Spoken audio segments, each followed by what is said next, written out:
Hi, it's Graham here. We're just waiting for this to get started, which I hope it will in the next couple of minutes. Oh, there we go. Straight in.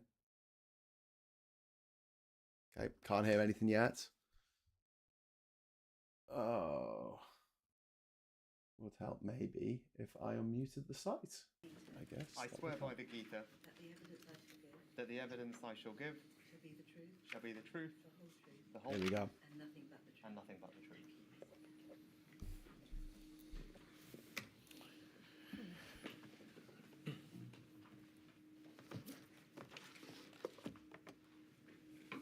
Could you commence your evidence, please, Prime Minister, by giving us your full name? Rishi Sunak. Mr. Sunak, you have provided a witness statement for the purposes of this module 263374, which has been signed in the usual way with the Declaration of Truth. We're very grateful to you for the provision of that statement. Also, the further written material from members of your team, erstwhile team in then Her Majesty's Treasury, the statements of Mr. York-Smith and Miss Joseph, all of which will, of course, be considered by the inquiry in due course. Thank you very much for providing the statement and for attending today. We understand that you wanted to say a few words by way of preface to the evidence that you'll be giving. Thank you, Mr. Keith. Yes, thank you for having me here today. I just wanted to start by saying how deeply sorry I am to all of those who lost loved ones, family members through the pandemic, and also all those who suffered in the various different ways throughout the pandemic and as a result of the actions were taken. I've thought a lot about this over the past couple of years. It's important that we learn the lessons so that we can be better prepared in the future, and it's in that spirit and with enormous respect for all of those who were affected that I'm here today, and I look forward to giving evidence in a spirit of constructive candour to help the inquiry with its deliberations. As is very well known, Mr. Sunak, you were elected Member of Parliament for Richmond in Yorkshire in May 2015. You then became, in January 2018, a junior minister at what was then the Ministry of Housing, Communities and Local Government. You then became Chief Secretary to the Treasury in July of 2019. And most relevantly for our purposes, in February 2020, did you become Chancellor of the Exchequer after Sajid Javid MP. You remained Chancellor of the Exchequer until July of 22, so after the conclusion of the coronavirus pandemic crisis, and of course you became Prime Minister on the 25th of October 2022 following the resignation of Liz Truss as leader of the Conservative Party. That is all correct, is it not? Yes, it is. Mr. Sunak, I'd like to start, please, just with some of the forensic building blocks underpinning your evidence today and the issue of the provision of material to the inquiry. In your statement, you set out how you rarely use text to communicate with colleagues. Your phone, you said, doesn't retain, and nor do you have access to text messages at all relating to the period of the crisis. And in addition, you said although on occasion you use WhatsApp to communicate around meetings and logistics and so on, you generally were only party to WhatsApp groups that were set up to deal with individual circumstances such as arrangements for calls, meetings and so on and so forth. Is that broadly correct? Yes, that is all broadly correct. You don't now have access to any of the WhatsApps that you did send during the time of the crisis, do you? No, I don't. I've changed my phone multiple times over the past few years, and as that has happened, the messages have not come across.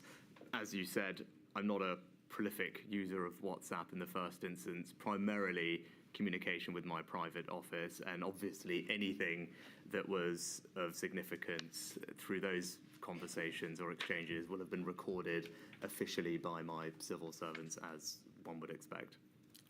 Evidence has been given to the inquiry to the effect that Mr. Johnson announced the institution of this inquiry in May 2021.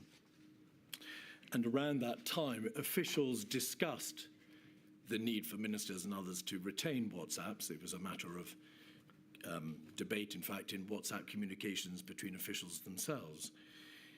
Around that time, April and May 2021, did nobody say to you, Chancellor, it's important that you do retain your WhatsApps, or we need to put into place measures for them to be backed up in case they become relevant to an inquiry?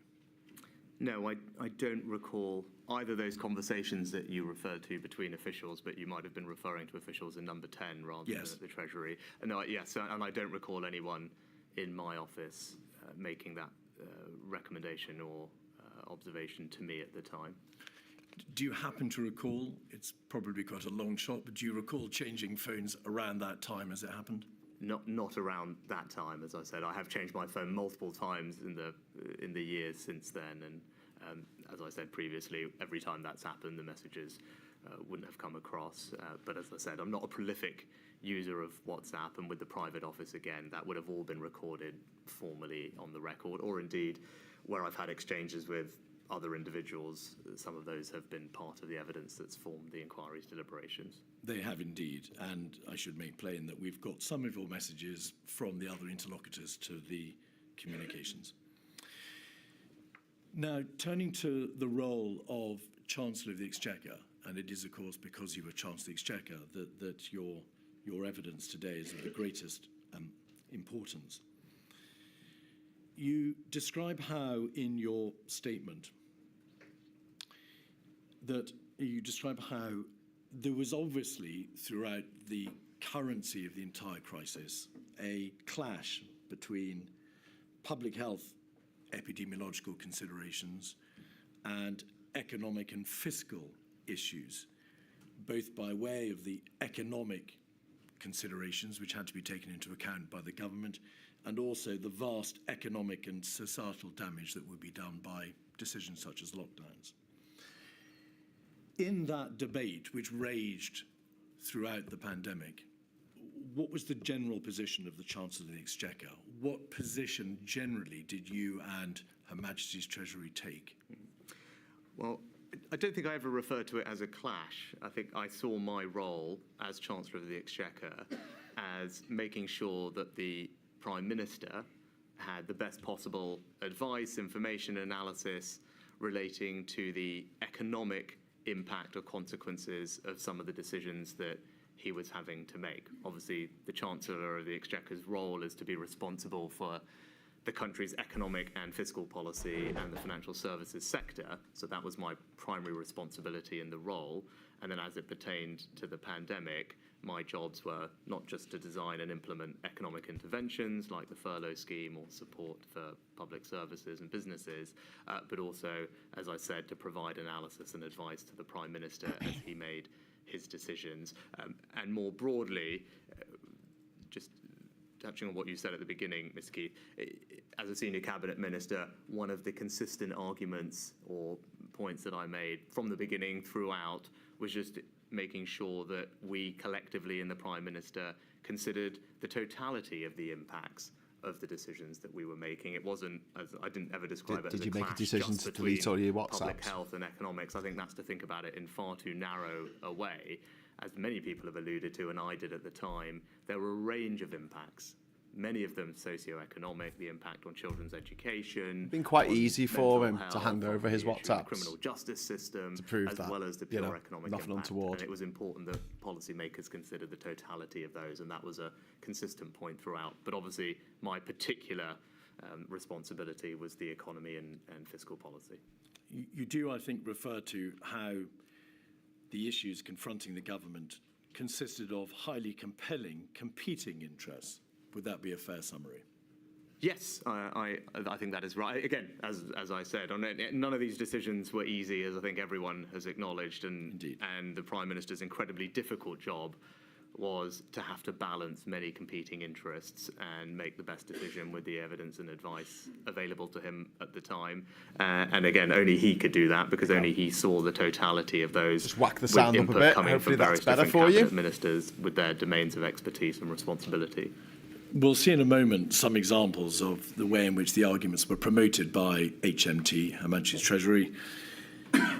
In general terms, however, was it a Famous question of model that putting we- before Rishi, the Prime thanks, Minister Super Tiny. your and HMT's views on the likely consequences of whatever decision might be taken by him? Or did you engage in the ultimate debate as to whether to institute a roadmap, decisions whether or not to have a circuit breaker and so on? Did you promote a particular position as part of your role as Chancellor of the Exchequer, or was it just a question of providing broad advice as to the consequences? I think it's probably difficult to generalise in that way. It would depend on the decision confronting the Prime Minister or the committee or the meeting that I would be participating in. So it wouldn't be one consistent answer throughout the pandemic. It would be context specific.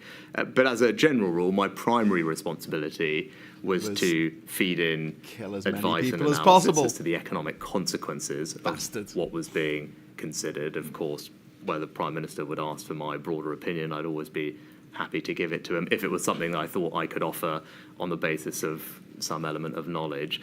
But broadly, primarily my role was to feed in the economic advice and analysis, and I can provide opinions to the Prime Minister as and when he would have requested them.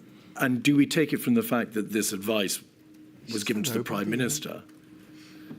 She's got no personality. The Prime Minister ultimately was the decision maker who mattered. It's notable that a great deal of the advice that you provided was directed exclusively at the Prime Minister, as opposed to perhaps exclusively or in large part to Cabinet or the other bodies. Of course, you address them as well, but the final decision-making appears to be concerned solely with the Prime Minister. Well, I think it's absolutely right to say that the Prime Minister, as I say in my evidence, was the ultimate and Boris sole Johnson last week was decision maker. I don't think that's particularly controversial or don't challenged. take it very seriously. Only he has the ability to make those decisions across competing interests. I wouldn't say it's fair to say I only fed advice into him. I mean, I'm sure we'll go on to discuss it shortly, but there were various committee structures that were set up to facilitate that decision making and provide forum for debate and discussion, where the Prime Minister could hear different views from colleagues, and obviously through bilateral meetings as well. So there was an extensive process by which information was shared. Often in the first instance, the Treasury would be sharing, or I would be sharing that information with, as it later became, the COVID task force, whose job it was to coordinate and synthesise information from many departments to put together to Cabinet or Cabinet committees, or presumably the Prime Minister himself, so that he could make his decision. There was indeed a very developed process, and it was a process that altered over time. Yes. The government put into place a number of changes in order to make it work better, and we can see the progress from the MIGs at the beginning to COVID-S and COVID-O and so on. But the material shows, Ms. Sunak, that when it came to a hard-edged decision, whether or not the Prime Minister would impose a lockdown or not impose a circuit breaker or institute the tier system, the Treasury was astute to ensure that it provided its opinion to the Prime Minister to the very last moment. You would try, in effect, to get the last word to say, Prime Minister, these are the consequences of whatever decision you will take, and you need to know what they are.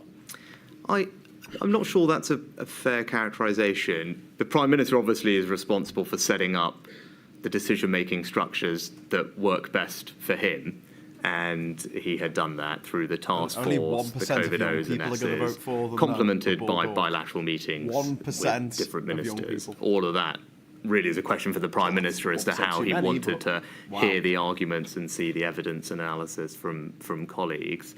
And I participated in all of those, as was my job. And I certainly felt that I always had that opportunity. So there was no point did I feel that I didn't have that opportunity to input analysis or my point of view into the process. But in general, the way that decisions were made was through the committee structures that he had set up, COVID-O, COVID-S, and Cabinet for the most part. That's where decisions were taken. Now, there may be an iterative process leading up to that final decision-making meeting. But again, that question for the Prime Minister as to how he liked to organise that. For my part, I would say I was always able to feed in appropriately and adequately into those, I'm gonna those turn mechanisms, and ultimately it was up to subtitles off, him 'cause we should have how he wanted to subtitles hear the on here different that you views can from put different on. people. But ultimately the Fortunately, decision was that'll have made my track in on one as of those well. forums, as one would expect in the way our system of government works. If you do And so want that we're absolutely clear subtitles, about this, there was turn them never a on the time when you screen. felt that you didn't have an adequate opportunity of making your views plain.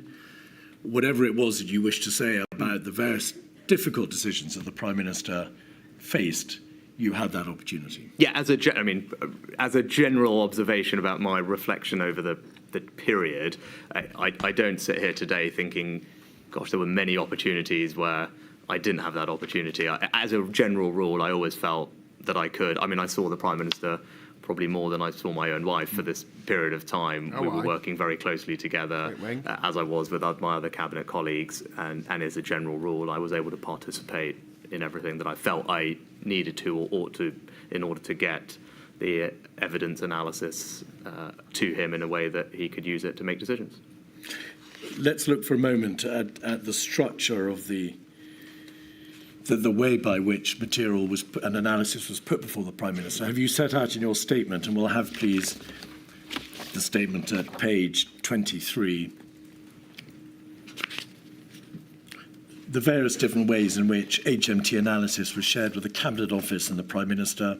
There were shared weekly monitoring products. There was a regular economy update meeting. You refer to particular advice on the 14th of February, a paper in March. There was then a rolling process by which HMT officials contributed to Cabinet Office advice for the Prime Minister on the reopening of non-essential retail. There were obviously publications of your own department's economic analysis. We can see that at paragraph 75. And going back a page to page 22, paragraph 72, have you provided certain particularly important papers around about the time of the first lockdown decision, dated the 12th and 15th of March, and then after the decision, the 15th of April? We'll have a quick look at one or two of those to see the nature at that time of the Treasury intervention. So 232069, INQ 232069. We can see here a document with a readout of a Prime Ministerial meeting on Sunday, the 15th of March, so the day before the lockdown decision. Prime Minister, that's correct, isn't it? For a meeting at 5 p.m, the PM commissioned advice on further options. It was agreed that a package of announcements would be put to COBRA on Monday the 16th. And then you can see at the bottom of the page, summary of papers to PM. And then information about the various options confronting him: household isolation, atypical setting, shielding, social distancing, and so on.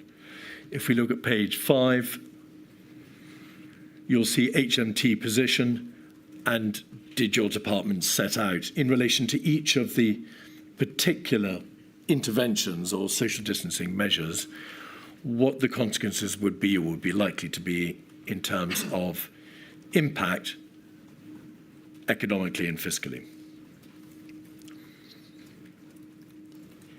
And then if we look over the pages to 6 and 8, we can see what the impact would be fiscally in terms of a number of other particular options. So does that give a fair indication of the sort of information which your department provided to the Prime Minister?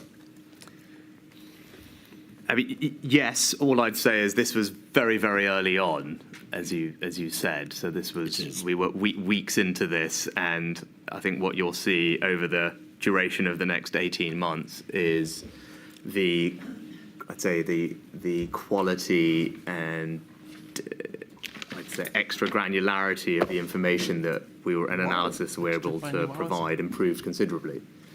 The focus early on, as you can see, was on labour supply impacts and analysing days that would be lost through isolation policies. Obviously, as the pandemic and in the following weeks, the Treasury was able to significantly increase the sophistication with which it was modelling the impacts of things, not least because they were actually happening. It broadened the use of data that we had access to on a much more real-time basis from non-traditional like sources. asking the It scientists if we procured and should, developed eat out, other how models, particularly at a microeconomic level, on firm-level impacts on employment and insolvency, and it extensively engaged with external experts as well. So I think this is very early on. As the pandemic progressed, what you'll see is, as I said, that the detailed nature of the analysis will have improved considerably over time.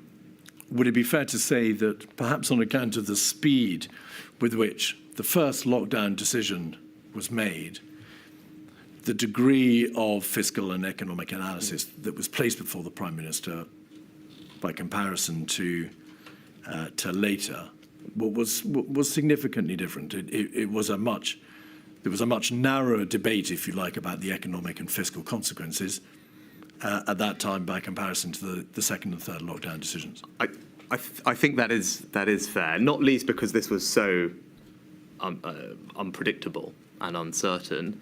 Once we had entered into the first lockdown, then you actually had data as to the impact of these measures, and you could use those to forecast what would happen in the future when you were going to repeat them.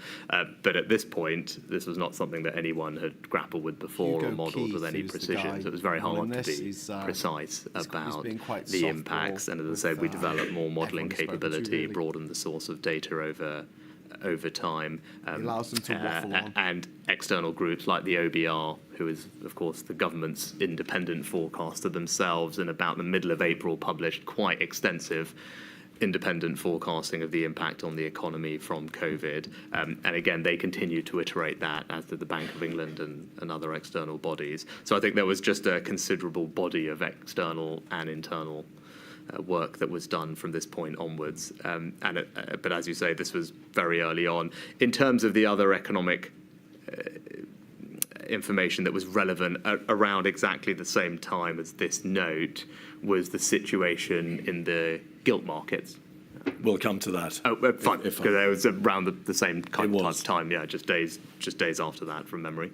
In fact, the lockdown decision was the 23rd, and the debate about the gilt markets was on the Thursday before, so the 19th was the first conversation I had with him, and then followed up. But we'll look at that in a moment. Fine. Well, we'll have another look at another document, 232115. This is a document dated the 15th of April 2020, so after the lockdown decision.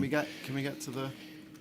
The Cabinet Office produced a paper, COVID-19 Social Distancing Review Summary Data Deck, and we can see from pages 5 to 7 and 9 to 11 a considerable amount of information and analysis provided about the economic impact of course, what was then the lockdown, and we can see the sort of detail into which it descends. Would that sort of economic and societal analysis have been produced by HMT? I mean, I think what you'll see from that presentation, I think it was produced by the Cabinet Office rather than the Treasury. So no doubt the Treasury would have fed into that. Indeed. And I would imagine worked closely, particularly with economic departments like Bayes or DFT, for example. And I saw them, or DWP, and I saw those departments, I think at least a couple of them referenced in some of the slides that you showed.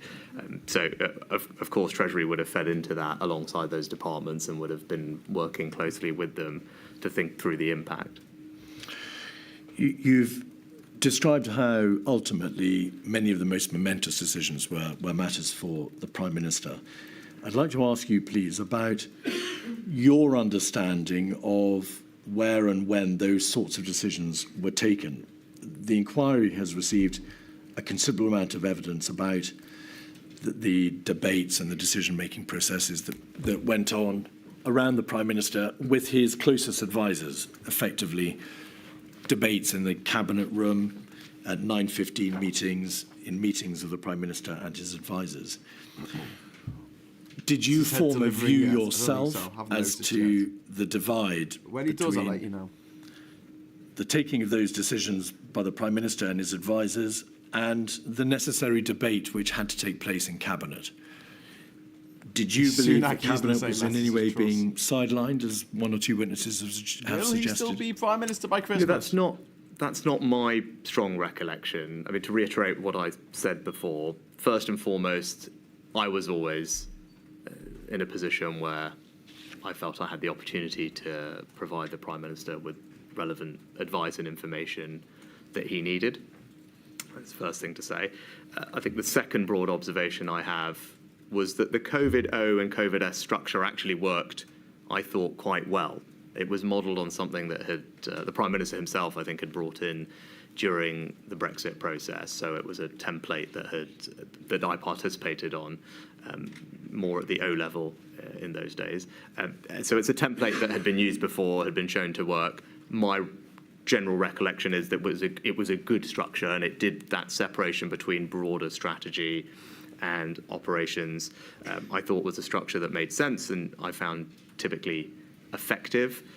I think my significant recollection of this time was the lack of the task force model early on, which was corrected by about June and then improved as well over time. And I think that was an improvement. And I think actually that is a model that now is ready to be deployed off the shelf, and rightly so. But not having a task force at the centre that I think it was described as the gearbox or the engine room that could synthesise across departments the information and analysis and advice coming in for the Prime Minister to present things in the round, together with input from SAGE, I think was a necessary and an important step in improving the quality of the decision making and the sharing of information. And so that was not there in the first couple of months. And clearly at that phase, it was DH were described as the lead department with the response, particularly in March and April. And I think if this happened again, one would want to make sure that that task force model was there from the beginning, day one, day zero, because that definitely improved things. It was Mr. Cummings who referred to the Cabinet Office as being a gearbox, but with sand in it. Did you, as Chancellor, take a view as to the efficiency of the Cabinet Office, particularly in those early days from March through to May, by which time, as you rightly say, the COVID-S, COVID-O structure was put into place? Look, I think it was very difficult. I think it's obviously easy to sit here now and say task force was better. Of course it was. COVID-O and COVID-S was better. Yes, of course it was, and it improved decision making. I think those first few weeks were extremely difficult for everybody. I don't doubt that everyone was trying very hard to do the best that they could in trying circumstances, dealing with something that we hadn't dealt with before. So it's, I've got some wet paint to have to watch like Jan. I don't blame you. They could. I think they were. The only reason we're doing this is so we can leave comments it's clear on the that side as he's talking, task force because we structure, can't do the that on the ODS official feed. structures, You're welcome.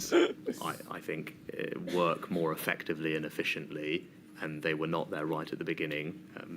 And it's good that they were implemented, and good that they continue to improve over time. Do you know what would be good? I think the other thing I'd say is a long walk. I think there is this perception that somehow decisions are not being made in these fora, but I think they're really, my strong recollection is that they were. I mean, the COVID-Os and COVID-S were the places where an appropriate group of people came together to discuss, to deliberate, for the Prime Minister to make his decision. Now, there's obviously a trade-off between speed of decision-making and the number of people involved. I mean, it was ever thus, and I think there's probably no perfect answer. Ultimately, it's for the Prime Minister to himself figure out what the right balance between those two things is. Broadly, I thought that the OVS structure did that. But also, decision-making is an iterative process. That's the reality of government. I think what would be normal is that there would be a series of potentially bilateral meetings or a small group meeting leading up to the final decision meeting. I think that's completely fine. Every Prime Minister will have a different decision-making process that works for them. That's the previous Prime Minister, I think, liked that. I think nothing wrong with it, quite healthy. It allowed him time to digest the arguments. So I don't think there's anything wrong with there being a series of meetings considering the same topic before a final COVID-O, COVID-S or cabinet meeting to take the final decision. Your answer, at least at the start, Mr. Sunak, was heavily predicated upon the existence of COVID-S and COVID-O.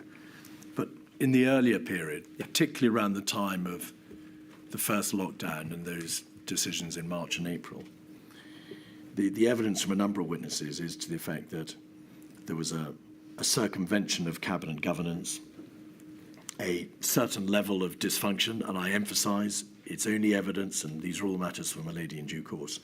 But the witnesses have spoken about dysfunction in number 10 in the Cabinet Office, and how the system around the Prime Minister was not working well, to put it neutrally.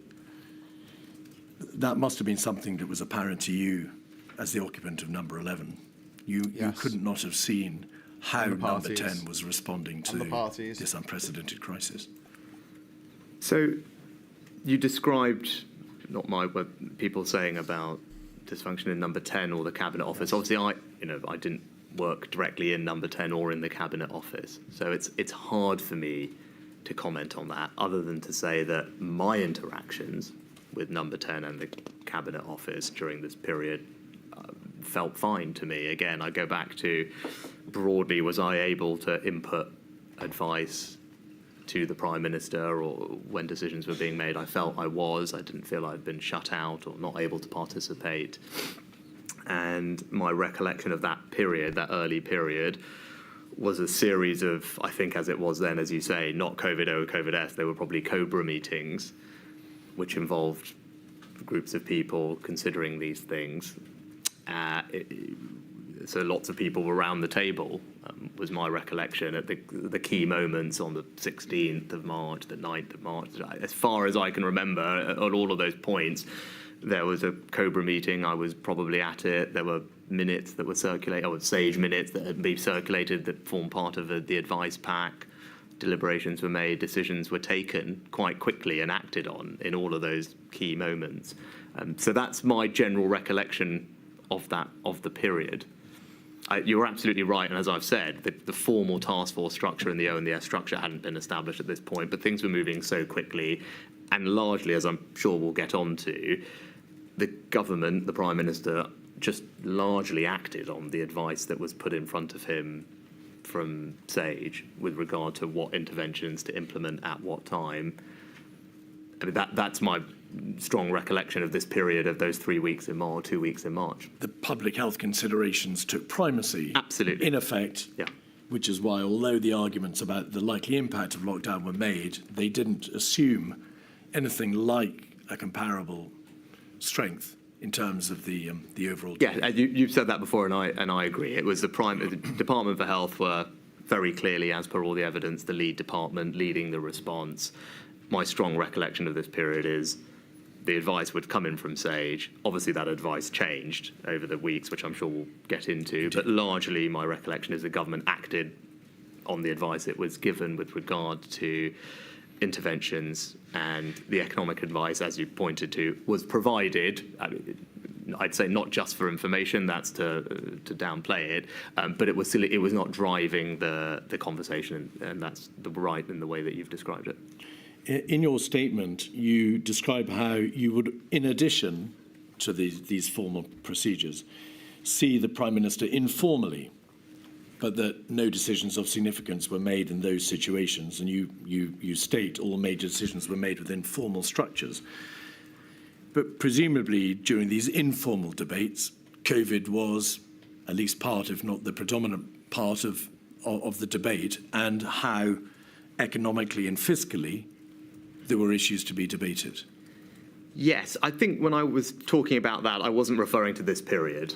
I mean, obviously, I didn't know the Prime Minister particularly well at this point in time when I became Chancellor. Obviously, that relationship grew over time, and both of us living in the same building. So this went on for almost 2 years. So over the course of that period, as we got to know each other better, there's clearly more opportunities for, we might be sitting in the garden together at the weekend or something. So as is completely normal.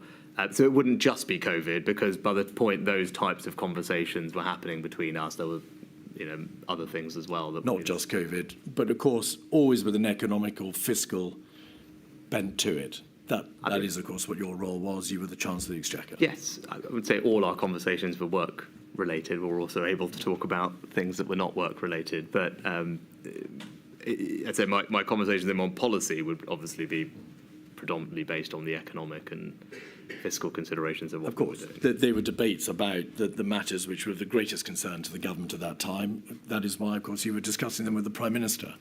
And I asked... I mean, I'd say, yes, I think there is a distinction. I think you just work with colleagues, and if you happen to be neighbours, it's impossible not to see each other outside of a formal COVID-S meeting. That's just the practical reality of being neighbours and sharing a garden and living in the same building. So it would be weird not to have had conversations about life, family, friends, work at the same time. But in terms of decision-making structures, as I'm very clear that there was rigorous and proper debate and deliberation with colleagues in those structures after they were set up, and even before that, more generally. And that was my consistent view throughout. I mean, those debates and deliberations did happen throughout with not just me, but with other colleagues as well. I ask, as you know well, because of the article in the Spectator, which you saw Sunak on What We Weren't Told, dated the 27th of August 22, in which the author of the article says that you said that you tried not to challenge the Prime Minister in public or leave a paper trail. I'd say a lot of stuff to him in private. This is, of course, it's on page 8 if you want to see it in all its glory. This is all, of course, in the context of COVID. The article is, of course, about your role in COVID. And he change his voice to as I say, it says he tried not to challenge the Prime Minister in public or leave a paper trail. I'd say a lot of stuff to him in private. There's some written record of everything. In general, people leak it and it causes problems. Why, if you were debating these hugely important topics with the Prime Minister, was it important not to leave a paper trail? Well, I think, as the article said, that's not something that like that one. I've said. The quote from me is, I'd say a lot of stuff to him in private. And in fact, there is some written record of everything. No, there isn't. Not what So, you said I mean, in private. of course, I had conversations Not what you said with in private. the Prime Minister. As I said, Not what you said in private, though. share a garden, your neighbours, you live together. Of course, there'd be conversations I'd be having with him. And in terms of written records, I mean, I'm sure we'll get onto it. At multiple moments, I would write to him with just so that he could have it in one place, a set of thoughts or analysis from me with regard perhaps to exit roadmaps or the 2 metre to 1 metre, or there'll be others, or travel. So there's there is actually, in fact, lots of different bits of evidence that you have and that we've provided of when I did actually write to him formally at particular points where I thought it made sense to lay out a set of arguments from me to him. And we will look at some of the bilateral. There are many, many bilateral meetings where formally your officials and yourself and the Prime Minister and his officials met to talk about COVID-related issues as well as all the other economically related issues you raise. It's just that what is the inquiry to make of the suggestion here, to which you do appear to lend your support, that there was a form of communication between the Prime Minister that was not recorded and was obviously of significance? Well, I think the point I'd probably challenge is of significance. I think it is genuinely impossible for every single conversation between two cabinet ministers, whoever they are, to be recorded. I mean, there aren't civil servants following cabinet ministers through the division. You didn't keep any of your WhatsApp messages on a typical evening where they might be chatting about something. They didn't matter. If I was having lunch with my family in the garden at the same time that the Prime Minister was on a typical weekend in Downing Street, and we'd obviously be chatting as we were barbecuing or something. I mean, it's just it's clearly impractical to think that every single conversation between two cabinet ministers can be recorded in that way, but I think everyone would accept that. But I think that's obviously fine, because what is happening is when there are formal decisions to be made and formal conversations to be had, those are happening with officials, they are minuted, Yeah, they're it's a good happening in point, Anthony. cabinet committees or I'll be COVIDOs or making COVIDesses or in cabinet I'll be itself or in putting bilateral a meetings. deep trench between me And the decision Boris itself Johnson's is made in those decision-making forums, processes. and that's ultimately what matters. do it, me. It Is was the Boris decision Johnson. and how it was It made, was all him. and who fed into it, and that's all a matter of public record and recorded correctly. I mean, I think it's implausible to think that every single conversation between two cabinet ministers could be recorded in that way. I mean, it's not practical or plausible. All right. Page 3 of the same article, and practical or maybe plausible, you've got mate. something to say about what should be taken from this article generally. But on page 3, you refer to the in general terms, you refer to the conversations that you had with the Prime Minister and to the debate that went on constantly around the Prime Minister as to what decisions should be taken. You say a cost-benefit calculation, a basic requirement for pretty much every public health intervention, was never made, or at least that's what the journalist has said you were implying. I wasn't allowed to talk about the trade-off, says Sunak. Ministers were briefed by Number 10 on how to handle questions about the side effects of lockdown. The script was never not to ever acknowledge them. The script was, oh, there's no trade-off because doing this for our health is good for the economy. We need to be quite clear, don't we, that the reality was that the Chancellor of the Exchequer, yourself, and HMT took every opportunity to bring to the attention of the Prime Minister the potential consequences of the lockdown decisions and the fiscal and economic harm that would be done. Can't hear That's me. very apparent. Would That's you not agree good. with that? Should be able to hear me. Yes, that was my primary By the way, you can't responsibility, hear me. and that's what we did. And if we Might look be a bit at quiet, 182359, a bit louder. this It is tends a to distort analytical if we get too note loud. which expressly refers to it being a He is a trade-off BS artist. between continuing COVID-19 social distancing and minimising foregone economic activity and other costs. Was this a document produced by HMT dated the 22nd of April, provided to the Quad group of ministers, that's to say, Reagan can hear me. the group of Thanks, yourself, Reagan. the first Deputy Prime Minister, Mr. Rabb, Mr. Gove, and Mr. Hancock, whilst the Prime Minister was ill. So a Treasury document that expressly addresses the trade-off between continuing social distancing and economic activity. I'm not Every time familiar with politicians that had to wear document, body cams like the so I police, don't but know without the ability if it's to clear say who You may it's not come know the from. individual document, but Well, I do up for recall that. because the person who wrote it, I worked Terms with him of in a dance, previous okay. guise, and I don't think he did work at Treasury. I thought he was in a different department, so it's not obvious to me that Yeah, the it's my document dance. does come Maybe from it's a Sunak dance. the Treasury or not. So I can't say that it does come from the Treasury. We hear you, My point, Tiny though, Graham. referring Thank you, Super to Tiny. the quote you had from the Spectator article previously was not about the substance of the discussions that were happening in government, which, as you rightly said, and I was making the point about some of the consequences. Again, not just economic, but the other impacts in all other walks of life as well. The point was about the communication strategy. And I can certainly sympathise, actually, with a communication strategy that wanted to simplify things because we were dealing with something that was, again, unprecedented. We didn't know how people would respond, behave, comply. And so the sense was a simpler communication strategy would be better for achieving that objective, and it was just better to focus what on would the be better? health impacts, and because that would be the way to You been in improve jail? compliance. And That'd be I don't better. have sympathy. That's a reasonable argument to make, but that argument that was made to achieve that aim came at the cost of not having from the beginning a broader conversation about the other impacts and other walks of life.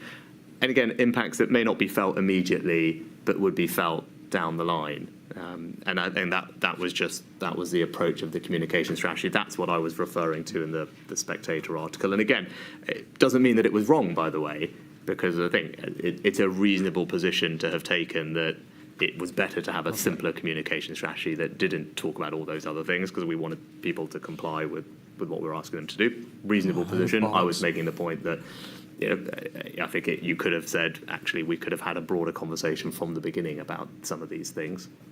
That was the point I was making in the article. But this document, as I said, I don't know or recollect. The article Thanks to Canal for the super chat there. No, the only ducking facility I have at the moment is just literally pressing the mute button on the feed. Because doing this for our health is good for the economy.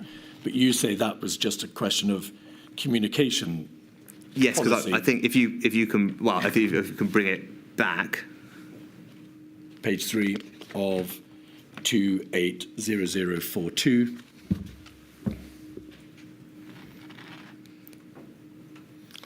And it's the top of the page, Mr. Sunak. Yes, that is talking about the common strategy, because it's what you're allowed to talk about. It says very specifically, and then again, not my words, but the author's words, ministers were briefed by number 10 on how to handle questions about the side effects of lockdown. That again is briefing before people do media appearances, and the script in a generic sense probably refers to the standard what number 10 produces and still produces to this day as a kind of broadcast script or broadcast brief that has the government's overall public-facing narrative. So that is very much what those comments are talking about.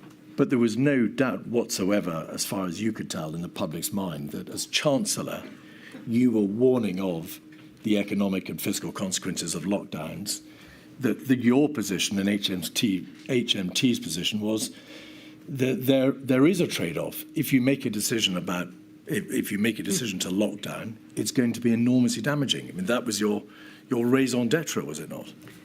I think that, maybe I wouldn't quite put it like that, but my, I'd say, almost constitutional responsibility as Chancellor of the Exchequer was to make sure that the Prime Minister had the economic, the analysis and the advice relating to the economic and fiscal implications or consequences of the decisions that he was considering. Of course, that was my job, and of course, that's what I did. And I don't think it's controversial, and indeed, even I see now in the evidence that's been submitted to the inquiry by many of the scientists from SAGE acknowledging that the benefit, I think the chief science advisor at the time former chief science advisor said that the benefits of imposing lockdowns had to be balanced by policymakers against the social, health, and other economic detriments that they would cause.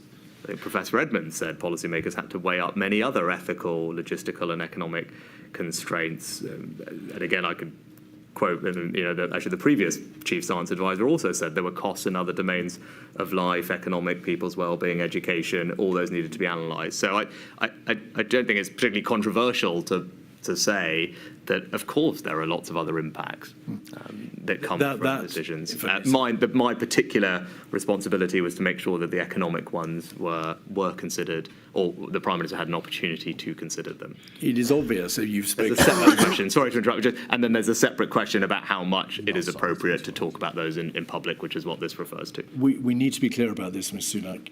They called him Dr. Death. Made no bones about the fact that there was a trade-off, that there were huge, it's self-evident, devastating economic and societal consequences from the lockdown decisions. That is obvious. The whole country knows that.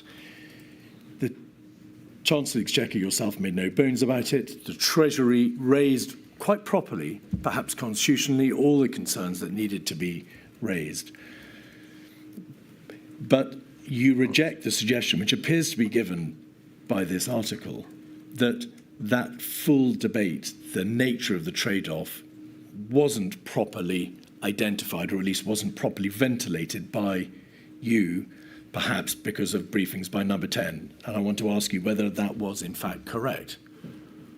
Sorry, I'm not sure I understand the question. Did ministers brief you, or rather did number 10 brief you, that you couldn't raise the obvious issue of the economic and fiscal harm that would be done by a lockdown decision? Was that not, in fact, a debate that was obvious to everybody, and it was a debate in which you played a full part? As I said, that debate was certainly something that happened in the deliberations. As we've previously been discussing, it didn't happen particularly extensively for the first lockdown because everything happened very quickly at that point and was driven, as I said, largely by the public health advice. Over time, that debate became, I'd say, more a feature of the discussions, particularly because we started to have more understanding and evidence of the impact on the short term, at least, of what lockdowns were doing, or the MPIs were doing in other domains or other walks of life. So that was the kind of evolution of the debate inside of government. As I said, from a comm strategy, very understandably, as I said, reasonable people can disagree. Simplicity of message is often important, and the simpler message was just to focus on the public health side of it earlier on. And again, I think that evolved over time. And if you compare what was said in press conferences in the autumn, for example, when these debates were happening, it had evolved by that period of time. Earlier on, it was certainly not a feature. I think you can just see that if you watch all the press conferences. And then when you get to the autumn, you have, I think, in the press conferences, a much more open discussion about the fact that there are all these other things that policy makers have to take into account. These aren't easy decisions, they're balanced decisions. They're all different types of impact. You had, whether it's Chris Whitty or Patrick Vallance saying all the things that I've just said in press conferences in September and October. I don't think you would find, sorry for the glitches there, those that type of communications or forming part of the message earlier on in the pandemic. I think that's probably fair to say. Right. Can we have 236586, page 1, please, which is an email from your principal private secretary, Elizabeth Perelman, dated the 6th of June 2020. It wasn't me. The subject, yep. Prime Minister, is read out Friday bilat. Is bilat a shorthand for the meetings that you had bilaterally with the Prime Minister? Yes. On NPI, non-pharmaceutical easements, non-pharmaceutical intervention easements, no actions for teams, just for info only. Your principal private secretary says, following the inconclusive strategy meeting, the Prime Minister, Chancellor met and discussed the plan for NPI easements on Friday. No other minister included, shows the strength of the Chancellor's voice in these discussions. This email, did you see this email after the event? Did you see the readout? Do you recall? No, I wouldn't typically see these readouts. She does appear there to be referring to how, as the Chancellor, because of your ability to meet bilaterally with the Prime Minister, your voice carried a particular strength. Would you agree? I'm not entirely sure. I would agree in any disproportionate sense. It's completely normal for the Prime Minister to meet with the Chancellor bilaterally. I do the same now in this job. Previous Prime Minister did the same. I mean, that's unsurprising. So that we're not at cross purposes. There is no suggestion, any impropriety, meeting with the Prime Minister bilaterally. You are the Chancellor. He is the Prime Minister. It's a vital relationship to the workings of government.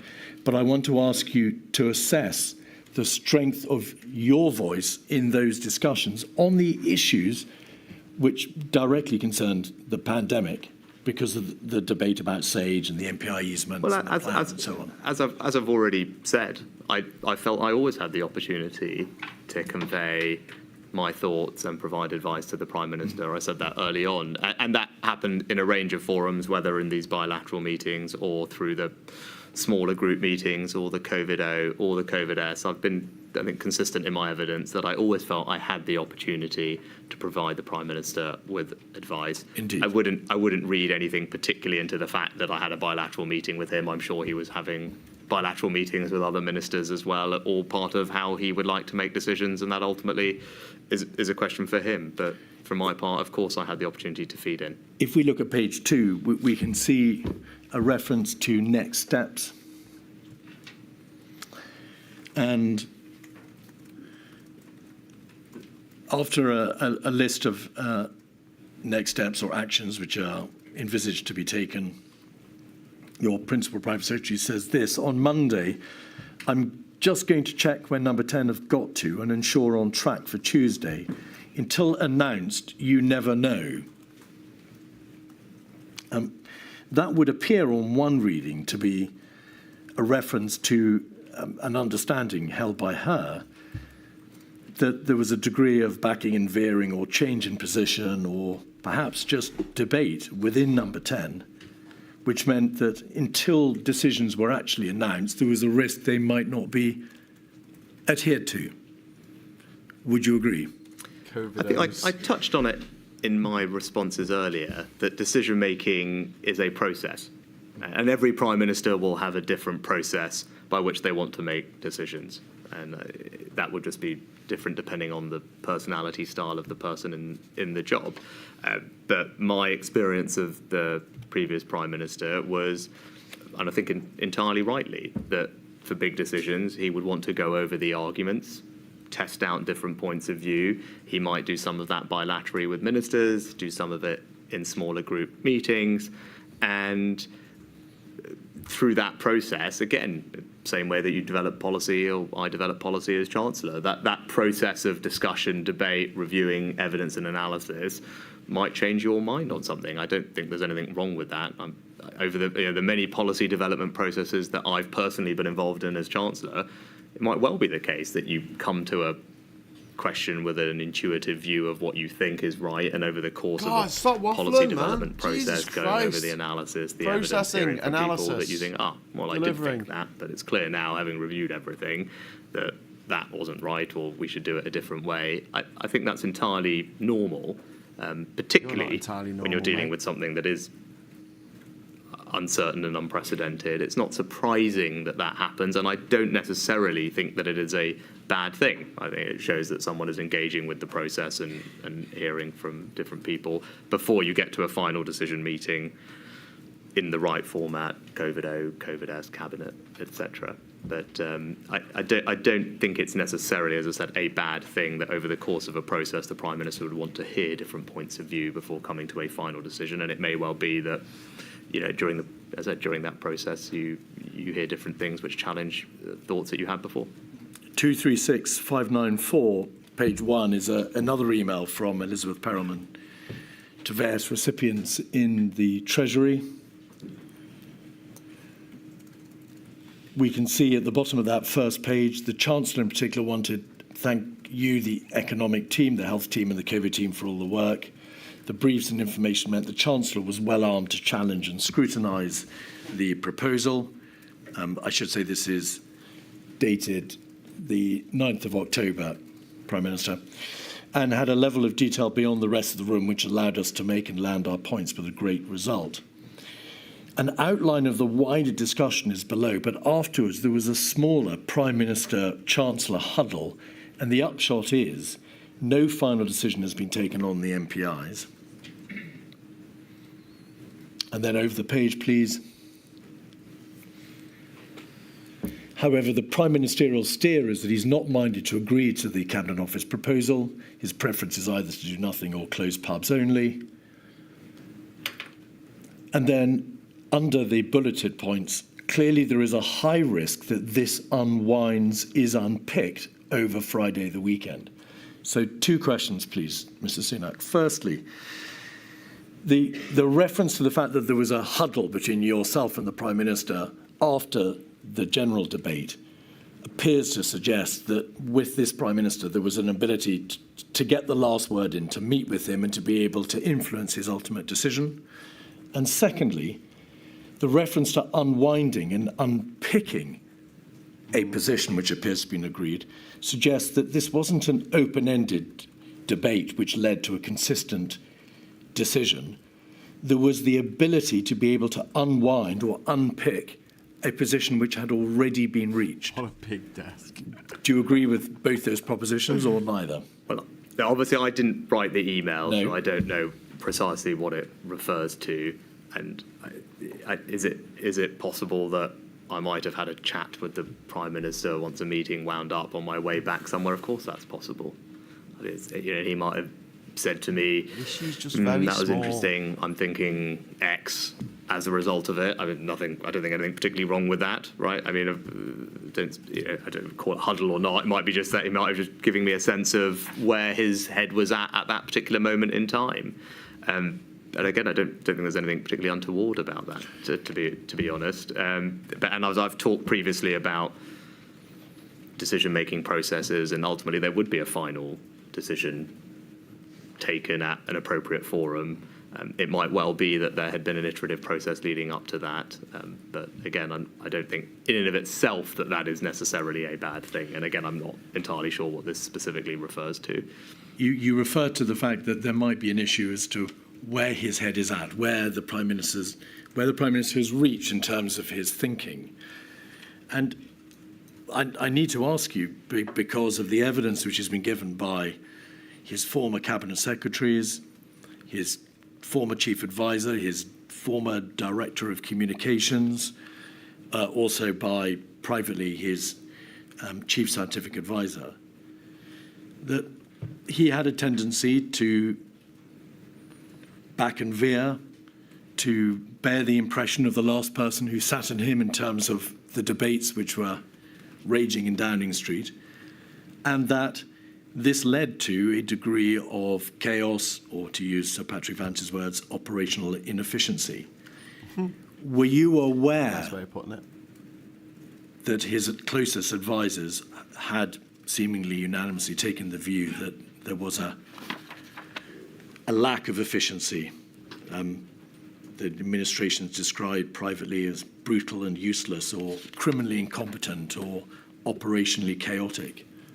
Was any of that known to you? No, I don't think any of those comments were shared with me at the time. You made a point, though, Mr. Keith, is that debates raged.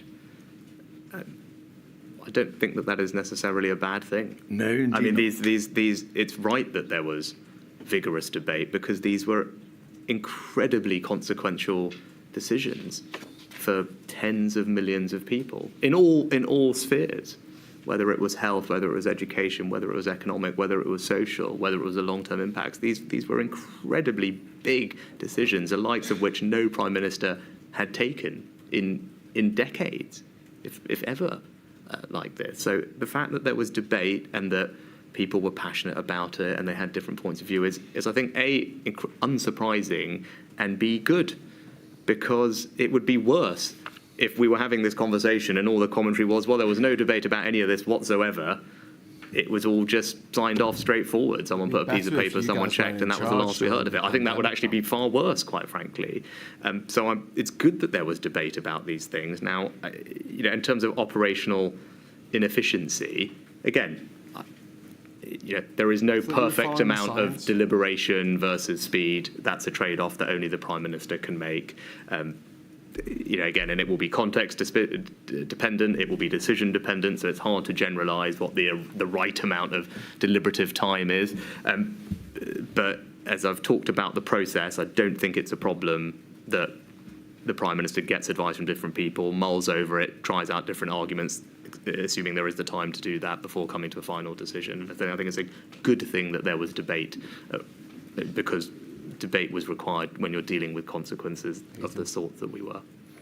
How often, if at all, Mr. Sunak, did you leave Downing Street, or leave number 10 Downing Street, after debating issues with the Prime Minister, perhaps in a bilateral or multilateral conversation, and been told that a decision had been reached or that his view was X, to find out later that his view had changed, or that a decision had been unwound or unpicked? Can you recall any such instance of that happening over this particularly fraught period from March through to October? I'm sure it did. I mean, we've had to make so many decisions over the course of 2 years. We know which decisions are the most important. We know the momentous decisions, Mr. Sunak. Did he change his mind when you had been given to understand that he had reached a view on the decisions which you and his closest advisors were debating at such ferocious length? Yeah. Again, I think if you could be more specific, if we talk about why the obsession? There were many momentous decisions, right? So, can't help the economy. That's why this is make an anyone's lives important piece of better. work that is expensive. But let's create jobs. We'll get into. If we Can't talk help chronologically, Can't the decisions improve around the exports. first lockdown. All they can No, do I don't is think that happened, spend because millions of pounds of our we money. haven't got into it yet, and we haven't touched Something on the no one can economic remember. analysis, which I think we'll come to later. You said, where I can talk about the economic context we're operating in, but. My strong recollection of those few weeks in March was that advice was put to the government, to the Prime Minister from Sage, and advice was followed pretty much imminently on the same day in most cases, if not all cases, during that period. The advice changed from Sage during that period, but the government, when the advice changed, the government acted. The Prime Minister didn't say, I'm going to do this and then I'm going to change. We were sitting there, we got the advice about when we should implement self-isolation, household isolation, originally not to close schools, not to ban mass events. Things changed, particularly on the 16th of March. That's when the advice from SAGE changed considerably about the speed of implementation. But again, Prime Minister reacted. Schools were closed on, I think, that was announced on the 18th because that was put before the committee at the time. And again, that was just acted on immediately, I think the same day, both on the 16th and the 18th. I think the Prime Minister stood up the same day and announced those decisions. And again, even up to about, I think, the 19th of March, the view from SAGE, the view from the Chief Medical Officer was that the existing measures that had been announced, if there was, in their words, 75% compliance, they should do the trick. Right? And again, then it was clear that compliance maybe wasn't high enough and further interventions had to be put in place. But my strong recollection in that period of all those decisions is there wasn't a, we do one thing and then change our minds. It was just the government responding to the advice from their scientific advisors. The scientific advice changed and then the government obviously changed with it. But there wasn't, I think that's not, again, that's what the government did at that time. It followed the advice from the scientists and didn't change it. Following the science. And may we take it, because you've referred to the first lockdown decision by way of your answer, may we take it that the same position took place, the same position was reached in relation to the later decisions, for example, roadmaps and easements, circuit breakers, package A, tiers, and so on and so forth? Are you saying that there was a consistent, clear position adopted by Downing Street after the debate that obviously took place, and decisions weren't made, which were then unpicked, or that there was a consistent approach adopted? I mean, for those later periods. I mean, you just named, I think, almost 6 different decisions, all of which probably merit, and I'm sure we will have a fulsome discussion on each of them. But so I'm asking you just generally, your impression as the Chancellor. Were you a Chancellor in an administration in which there was an absence of clear, consistent decision-making following full and robust debate? Or was it your impression that the decisions were being made properly, that there was a proper opportunity for everybody to have their say, and then the Prime Minister took decisions and stuck to them? Which is it? So I can only answer for myself in terms of, did everyone have the ability they wanted to feed in?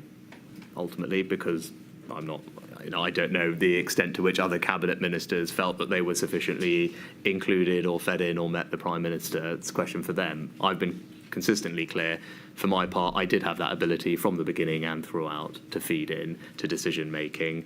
And as I said, throughout, it's right that there was debate and discussion and debate. That's my general recollection. There weren't decisions that were made by fiat. There was good debate and discussion about decisions as we went, and unfortunately we were just dealing with an unpredictable situation which people hadn't experienced before. And so did things have to iterate as we went along? Of course they did, and we'll get into that, I'm sure, when we address each of those individual decisions that you mentioned. Now, in each of those, of course, there would have been a period of iteration where we adjust the circumstances or facts as they changed.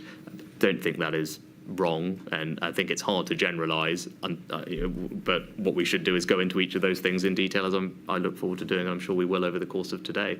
We will. The first lockdown decision was taken on the 23rd of March. In your statement, you relay, as you said this morning, your general impression that the recommendations which were being made in public health terms were strongly supported, and there was a sense of the sooner the better that they were implemented, because the majority of the advice, indeed the vast majority of the advice that the government was receiving in those weeks of the 9th and the 16th of March, focused upon the public health considerations, the exponential nature of the growth curve, the damage that would be done and the ultimate collapse of the NHS, and of course on the number of deaths, the mortality that would ensue. Can you recall, Mr. Sunak, your take on and your recollection of the robustness of the data underpinning the proposition that the NHS would collapse? It was obviously debated by you and others at the meeting on the Monday, the 23rd. It was debated at all the COBRAs and the cabinet meetings hitherto. What was the understanding that you had? Was it undoubtedly going to be the case that the NHS would collapse, or was it a question of it's in peril, there are very grave concerns as to whether or not it'll be overwhelmed or overtopped, but we've got to see to what extent surge capacity and the heroic efforts the NHS itself could save the day? Where was the final line reached? You know, I can't specifically recall the analysis that was presented. Specifically recall. My overall recollections of this period, which may be helpful for context, were obviously we were starting to get information coming in about COVID internationally. The general response was being led by DH. I think you will be familiar with the contain, delay strategy, which is what we were advised by the scientific experts to follow. The strategy was, as you said, to prevent the NHS from being overwhelmed. I vividly recall at the time the chief scientific advisor saying, and I think it's recorded in the minutes, that the strategy was not to completely suppress the disease, right? Which I think there was a misunderstanding about this, but he was very explicit that wouldn't work, and that would just lead to a later second peak later in the year, which did overwhelm the NHS. So what they wanted to do was flatten the curve, change the epidemiological shape, and they were very concerned about going too early, right? The general advice from them was they were worried about implementing these things too early. They said that in private, but also in private in the meetings, but also in public in the press conferences. But you're right. Increasingly, it became, well, the advice we were getting was the NHS was imminently in danger of being overwhelmed. Incrementally, more and more measures were implemented. New modelling came out, I think, around the 16th, which changed the timing that Sage had worked to previously. Government acted on that, acted again on the 18th. And as I said, I think Chris Whitty on about the 19th was clear that the decisions we'd made, having closed schools at that point, were announced. So if there was good compliance, should be sufficient. That turned out not to be the case, and obviously subsequent measures were implemented. I don't remember the specific analysis that we were shown about the NHS being overwhelmed. I don't think I would have been in any position to challenge it if it was coming from the NHS at that moment. But and how much of the debate on that Monday revolved around an understanding of what the impact on the NHS might be? The reason I ask, so that you can understand the genesis of the question, Prime Minister, is that there was a great deal of information about beds and ICU beds and the number of beds and so on, and how many would be needed and whether they'd be overwhelmed and so on. But there was also a fair amount of information from the NHS as to what could be done by way of additional surge capacity, whether the NHS would survive, whether it could survive. And given that ultimately the decision to lock down rested, at least in part, on what the impact on the NHS would be likely to be if that decision were not taken, we need to know to what extent the actuality of the impact on the NHS was debated. Was it taken as said that there would be a collapse and therefore you had to act? Was there a detailed debate about the reality of the NHS and whether or not, in fact, an alternative position could be taken which wouldn't inevitably lead to the collapse of the NHS? So I can't specifically recall. You're absolutely right. There was a lot of talk about ICUs and monitoring of ICUs, what was happening. And then you had the forecast from the scientific advisors with degrees of infection and hospitalizations. And then, as far as I can remember, but I might be confusing it with a later period, you could easily plot the curves of here's a line of NHS capacity, here's the predicted emissions. There were curves then, undoubtedly. And look, of course, you would look to see, well, how can we improve capacity through Nightingales, Maybe or if you'd written flexing stuff down, staffing ratios, all these types of things, which we did. I don't think I was in a particular position, or I don't remember there being enormous challenge of those assumptions that we were presented with the NHS. I'll be honest, though, I can't precisely recall, but I think it was just it was presumably I think it was largely taken if they were saying we were going to be overwhelmed in a matter of days or weeks if this carries on this projected curve. There wasn't an enormous amount of disagreement with that. Regardless, we should do everything we can to increase capacity, and I think we did, investing in Nightingales in particular, and changing staffing ratios was the other thing that helped. But I don't precisely, as I said, recall the data that was presented in the debate that was had around it. But you are right that was what was driving everything. I said it was not a total suppression, and I think this is where this issue of herd immunity came out. I'm so sorry for interrupting. Can we address herd immunity and the other strategic or the conceptual issue separately? Sure. Just finally on this question of the NHS. In hindsight, Prime Minister, and you've looked back at the documentation from that weekend, of course, and on the Monday, and the COBRA meeting on the Monday at 5 p.m. and the Cabinet meeting, which took place afterwards, after the public announcement on the Tuesday.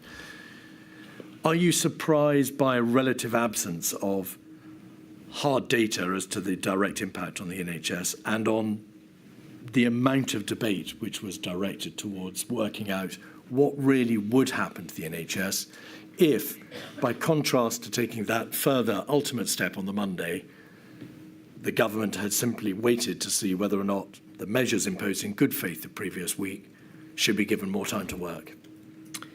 So one of my more general reflections on this whole thing, but particularly on this period as well, is about data and access to good data. I think it's very clear that early on there just wasn't the quality and timeliness of the data in all areas that you knew how a virus worked, in order to make decisions. Yeah, people congregate together, it will spread the virus. Now, that improved over time, I think. So the good news is, I'd like to believe if this happened again, actually we now know the data that we need. And known since biblical times that if you have people with leprosy, you put them in a colony together away from everywhere else because they spread the disease otherwise. They knew that thousands of years ago, but apparently this was new data for these clowns. Are able to get it in terms of monitoring the progression of the virus or what's happening in the economy or the testing, all these things, including the NHS. Do I think at this moment in time the data was perfect? I doubt it was. I can't remember it precisely. I would assume it will be much improved today compared to as it was then about our ability to know exactly what was happening in various hospitals. And to your broader, so I think a general reflection, look, I agree, data was not as good as it could have been at the beginning. I think that improved over time and would be a big lessons learned for me. To your broader point about was there enough attention scrutiny on this, this was all happening very quickly. As the advice was coming in from the people at Sage, it was essentially just acted on the I think on the 12th, on the 16th, on the 18th, on the 20th and the 23rd. Sorry, I know you're referring to days and I think about it as dates in my head. So if you could translate your Mondays and Sundays into dates, it would help me. But those are the key dates that I remember in the key meetings. I think the 16th is when the advice from Sage changed about the timing of implementation. Government, I think, made an announcement same day. 18th, again. Indeed. Conversation about London. Will you forgive me if sorry, because we're going to be looking at after the break in a bit more detail. But okay. I didn't suggest to you that the data was not as it could have been at the beginning, to which you lent your assent by saying I agree. There was obviously data before you and your colleagues from the NHS sit reps, which were daily. There was data in relation to the number of beds, the number of ICU beds, and so on. There was data in relation to the infection fatality rates, the hospitalisation rate, and so on. The broad position was plain as a pikestaff. You knew what the position was in the NHS, and you knew what the position was in terms of hospitalisation and fatality rates. My question to you is, are you surprised at the relative absence of debate in those final ultimate decision-making meetings as to what really would happen to the NHS if you decided not to impose a mandatory stay-at-home order? I mean, as I remember it, I think actually you have to remember there were all these scenes. What people talked about a lot was Lombardy, right? I think people could. It was in Italy, that region of Italy. There were these scenes of the hospitals being overwhelmed, and I think that was very much in people's consciousness at the time, was the scenes from Lombardy, what happened in Lombardy, and needing to avoid that happening in the UK.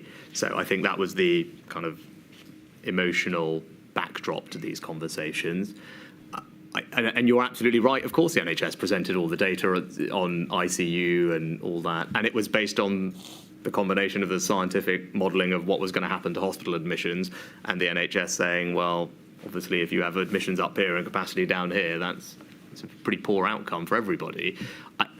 I don't remember the degree of scrutiny over those assumptions and saying, no, you guys are just being very conservative. Clearly, you can treat 5 times as many people as you think. I don't remember those precise conversations. They may well have happened. I wouldn't have any particular ability to challenge them, I don't think.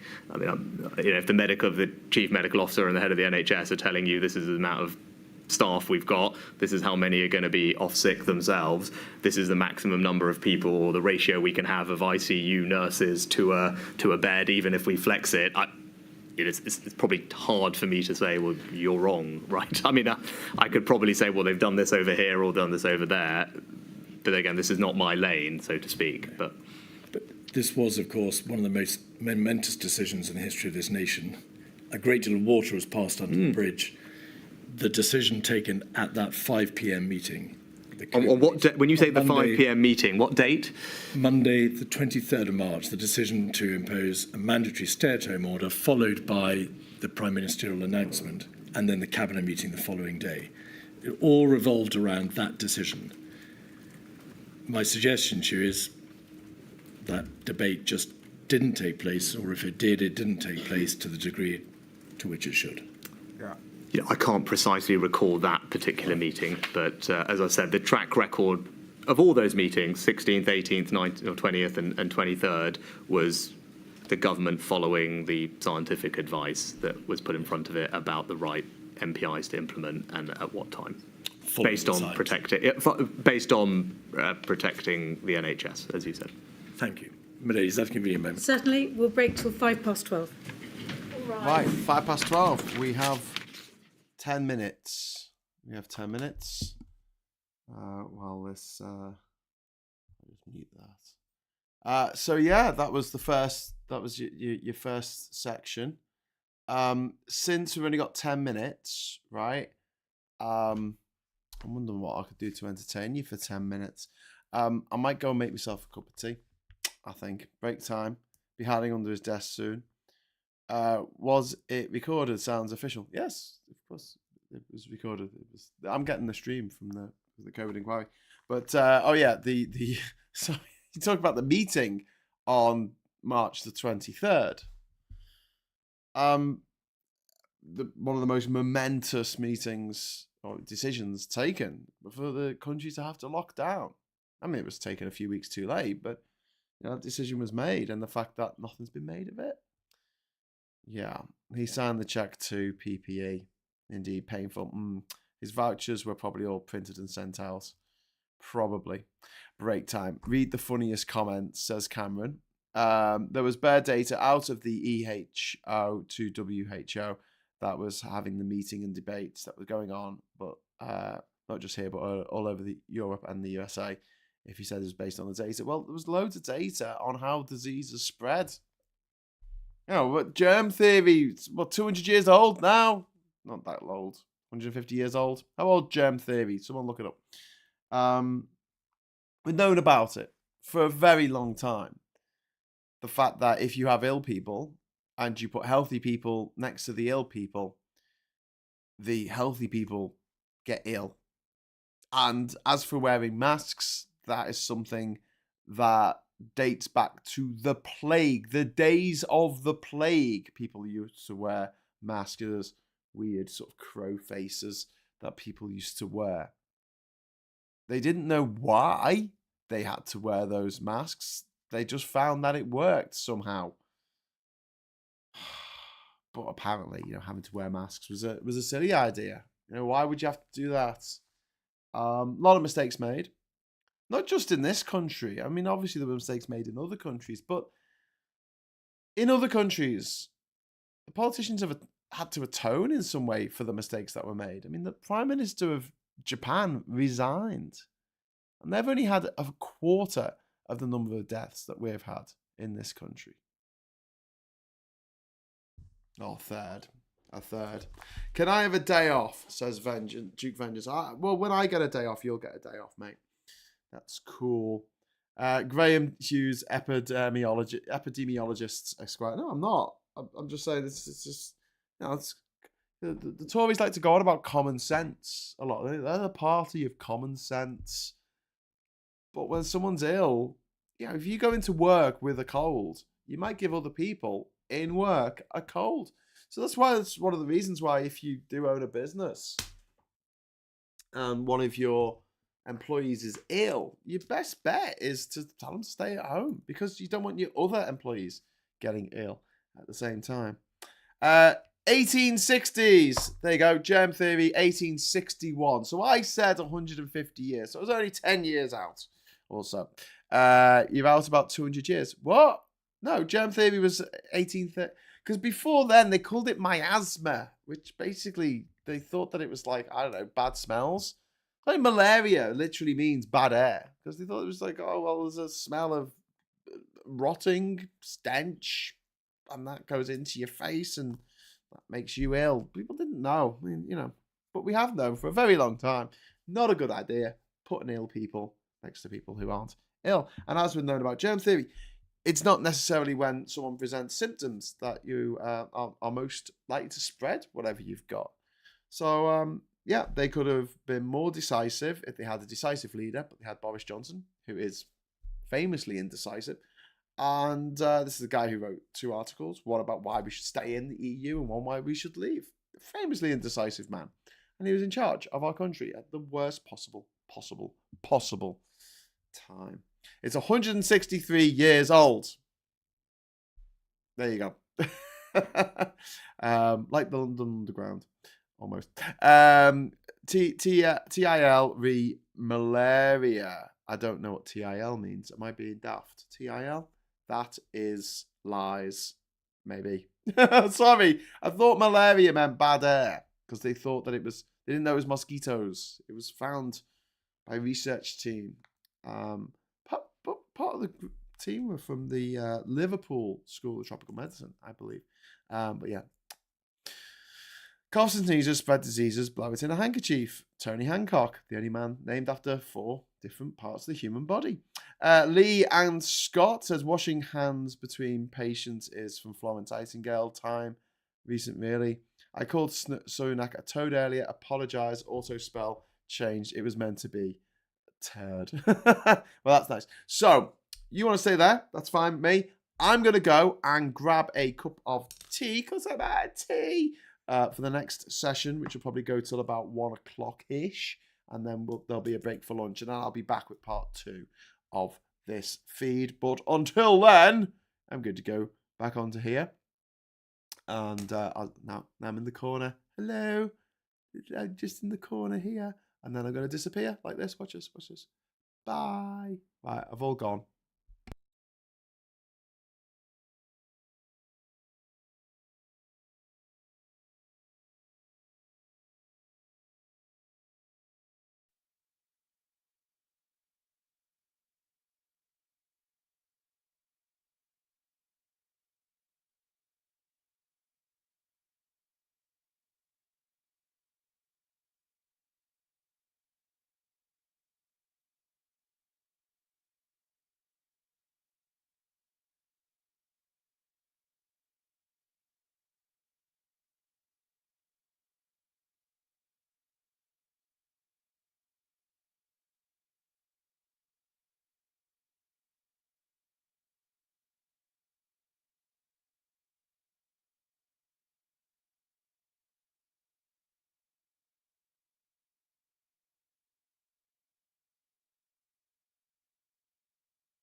slightly slower process because identification has to be checked. Prime Minister, just some final questions on the first lockdown decision. You referred earlier to the debate about herd immunity and also the advice that the government received to the effect that implementation of the measures, plural, should not be undertaken too early. A great deal of evidence has been received about the nature of the debate about herd immunity, the danger of suppression, which might lead to an uncoiled spring, and the issue of the timing of measures, which then led into the wider debate about behavioural fatigue. You'll recall all these debates. What should the inquiry make of those debates? To what extent did they occupy valuable time and bandwidth in the weeks of the 2nd and 9th of March? Do you recall there being a great deal of time spent on debating these somewhat conceptual issues? You know, I don't precisely. I think I was probably a receiver, as it were, of information on that topic. The Department for Health were the ones who were the lead department presenting the information. The delay contain strategy was one that, to best of my knowledge, had been signed off by our scientific health advisors. That's what we were told, I think, at Cabinet. So I had no reason to particularly doubt it. That was a document that was published on the 3rd of March. It had its genesis in a commissioning email from the Secretary of State on the 10th of February. I'm more concerned with the weeks leading up to those you mean after the decision to implement the measures of the 12th, 16th, and then the 20th of March.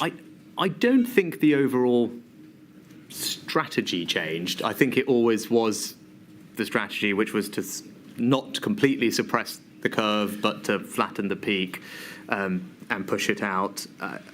I do remember that this concept, I don't have any strong recollections, but I remember the Chief Science Advisor talking about herd immunity in that context.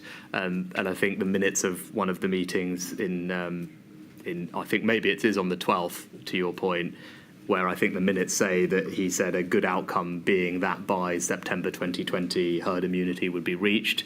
So that's in the... That's the reference to herd immunity. In fact, That's in the minutes of that meeting attributed to him. But I think it was just to get the point across that the aim and the goal could not be and should not be to completely suppress the virus. It was about changing the shape of the curve. And all these interventions I saw as vis-a-vis our previous conversation at the end of the last session were about doing that so that the NHS was not overwhelmed. There were a number of SAGE meetings and COBRA meetings where the issue of don't go too early, yes, timing is vital, dominated the debate, yes, at least the debate about whether or not measures should be implemented. You were, of course, present at the COBRAs. To what extent do you assess that had the government not received advice, don't go too early, there is a limit to which the population will be able to countenance and to deal with such measures? To what extent did that debate slow down the ultimate decision-making?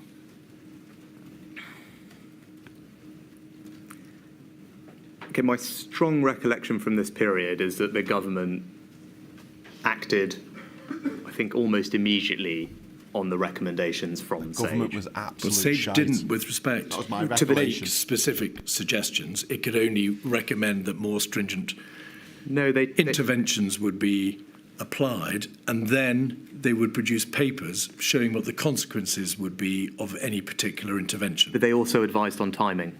They did, ultimately on the 30th. Both on substance and timing. So I think on the 9th of March, from memory, I have to check, was the meeting where they said, look, here are 3 things that we think you're going to need to do, but we don't think you need to implement even the first one until later in the month. And here are 3 things that you definitely don't need to think about now, including banning mass events or closing schools. So that was a meeting I remember vividly.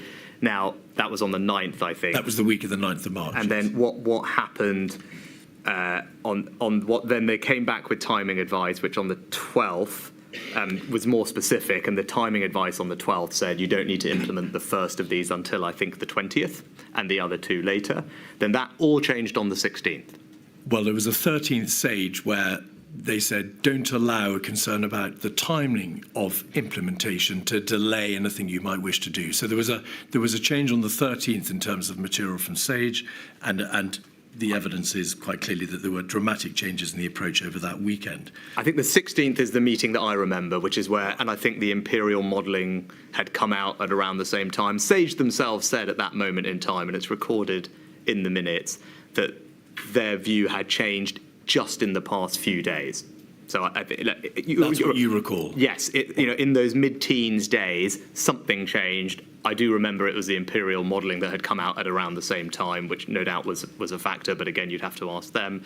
And then on the 16th, that's when they said, we need to do these things sooner than we thought, do them now. And I think the Prime Minister announced them that day. He did. There was a suite of measures on the 16th, and then, of course, decision taken on the 18th to close schools, and then on the 20th, you'll recall vividly the decision that non-essential retail and so on should shut. But the fact that you, as Chancellor, recall the debate about the warning, and I don't mean that in any pejorative sense, the debate about the potential impact of going too early, rather suggests that it was an important issue and that it would be prone, it would be likely to have had an impact on the decision-making process. I think we were following the advice from the scientists. So I do agree that we were influenced and informed by what they were telling the government to do and when to do it. And they definitely earlier on, as you've mentioned, they talked a lot about timing and not going too early, in their words, in the press conferences and with us in meetings. On Thursday, the 19th of March, WhatsApps between Mr. Cummings and Mr. Keynes show that there was an emergency, or at least a debate, that had to take place in front of the Prime Minister concerning the fear that the bond market, or I suppose the gilts market, as we would call it, might collapse, or at least a concern as to the extent to which the government might be able to fund itself. Just so that we can get the chronological picture correct, did you go and debate or speak to the Prime Minister on that Thursday, in relation to your concerns about funding, because there had been, or as there was shortly to be, a placing of debt in the marketplace that failed? So there was a real problem on that Thursday. Yes. Now, I don't recall the precise timing and the date by when I was speaking to the Prime Minister on these issues, but you'll have a record of it. But the key moments were I received advice on the 19th. Thursday. Yes, and the reason for that was the day before there was a very significant move in gilt rates. So the cost of our borrowing, to put it in ordinary language, and there had been a move across most developed markets, bond markets, but the move in the UK was outsized relative to our peers, and that was obviously concerning. So that was the global investment community starting to take a different view on the UK government's ability to borrow, or the price that we should pay for that. And the cost of our borrowing at that point had tripled in a matter of probably about a week. So it was a very major problem. So that was, and there are some other things that are technical, but led the Treasury and the advice I was getting to tell me that there was the gilt markets were showing some signs of impaired functioning. So that was all. That was what was happening on the 18th and the 19th. Indeed. And then something else happened on the 21st. I don't want to go into the detail of it, but would you just confirm that, of course, the government put arrangements into place to ensure additional liquidity in the event they weren't used, but the government was on top of the problem, and you raised this problem with the Prime Minister on the Thursday in the context of the decision-making which was then going on as to whether or not London should be locked down first. And you were concerned that in any final decision, the Prime Minister understood that the bond market, the gilt market, was a consideration.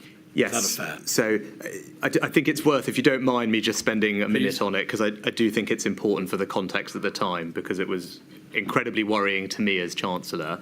What happened on the 21st is that we had a failed gilt auction. Is, Now, is this what the does that mean? DMO operation? Yes. What that means is the government, in order to fund itself and pay for all the things that we need, borrows in the markets. And on that day, when we tried to borrow from people, the auction didn't go as planned, and we couldn't raise the money we needed. That is a extremely serious and rare event. It had happened once before in the financial crisis, and it unsurprisingly caused enormous anxiety inside the Treasury and with me, because it was a very worrying development.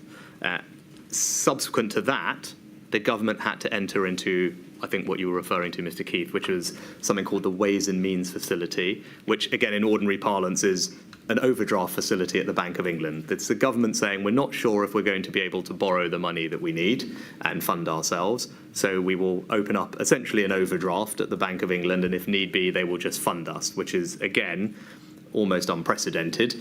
It happened once before in the crisis, and it's strong evidence of the extreme stress that we were under from a financing perspective.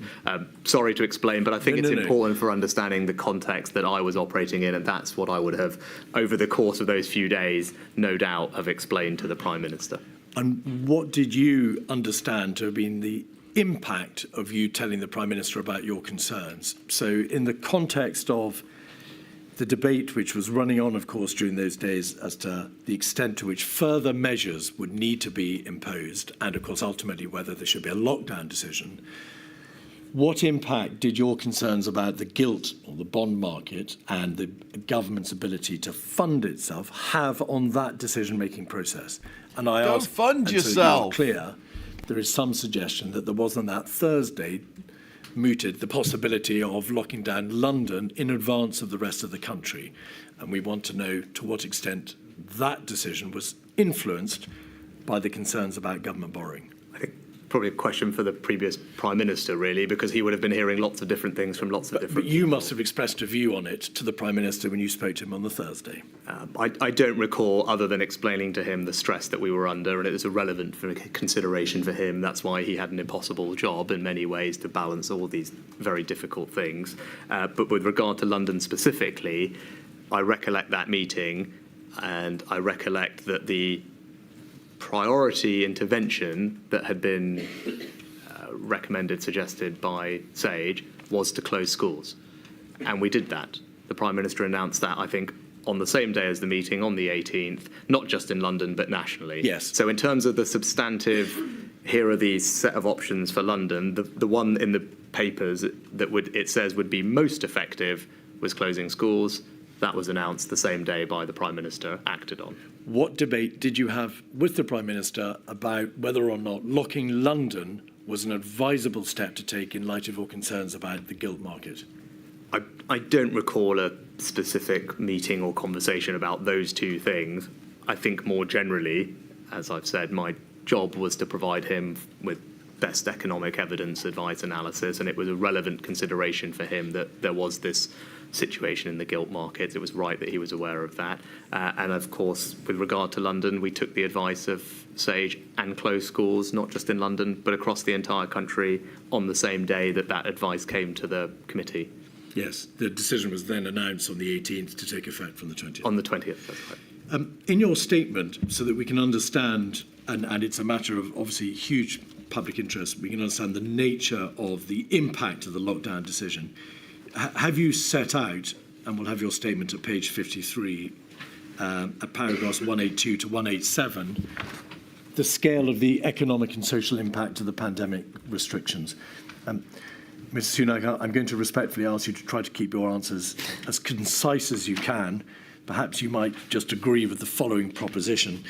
Do you set out in those paragraphs the damage that was done in terms of the impact on GDP, the damage on the economy, the government's borrowing, the costs, of course, the fiscal impact, and the scarring, that is to say, the long-term damage that was done to the economy through alterations in labour supply and the like? So you've attempted to set out in very broad terms what the lockdown decision did. Yes, my witness statement contains a summary of the various economic impacts. As you highlighted, biggest fall in GDP was predicted in hundreds of years, borrowing reaching World War II levels, the impact that would have obviously on the labour market, unemployment, and tax levels, which obviously we're grappling with today. Economic scarring is the long-term impact on the economy from things that happen in the short term. Again, I won't go over it in great detail, but I think it's clear that as a result of what was happening, that the economy was being impacted, jobs would be impacted, which is crucial for people's livelihoods, businesses would be impaired, and because of the borrowing that was necessary, that would have an impact on future tax levels. In summary, those are a high level. I'm happy to elaborate if you need, but they're contained in my witness statement. So just to reassure you and others, I don't just take into account your oral evidence, but I do, before reaching any conclusions, take into account everything you've said in writing. So don't worry, it'll all be considered. And to be plain, I've asked you because it's important that the public understand that you have attempted to set out in your witness statement some of the overarching consequences of the major first lockdown decision. If I might, Mr. Keith, people can see it. I think it's important, and this is always tricky in public policy, is many of these impacts are not felt immediately.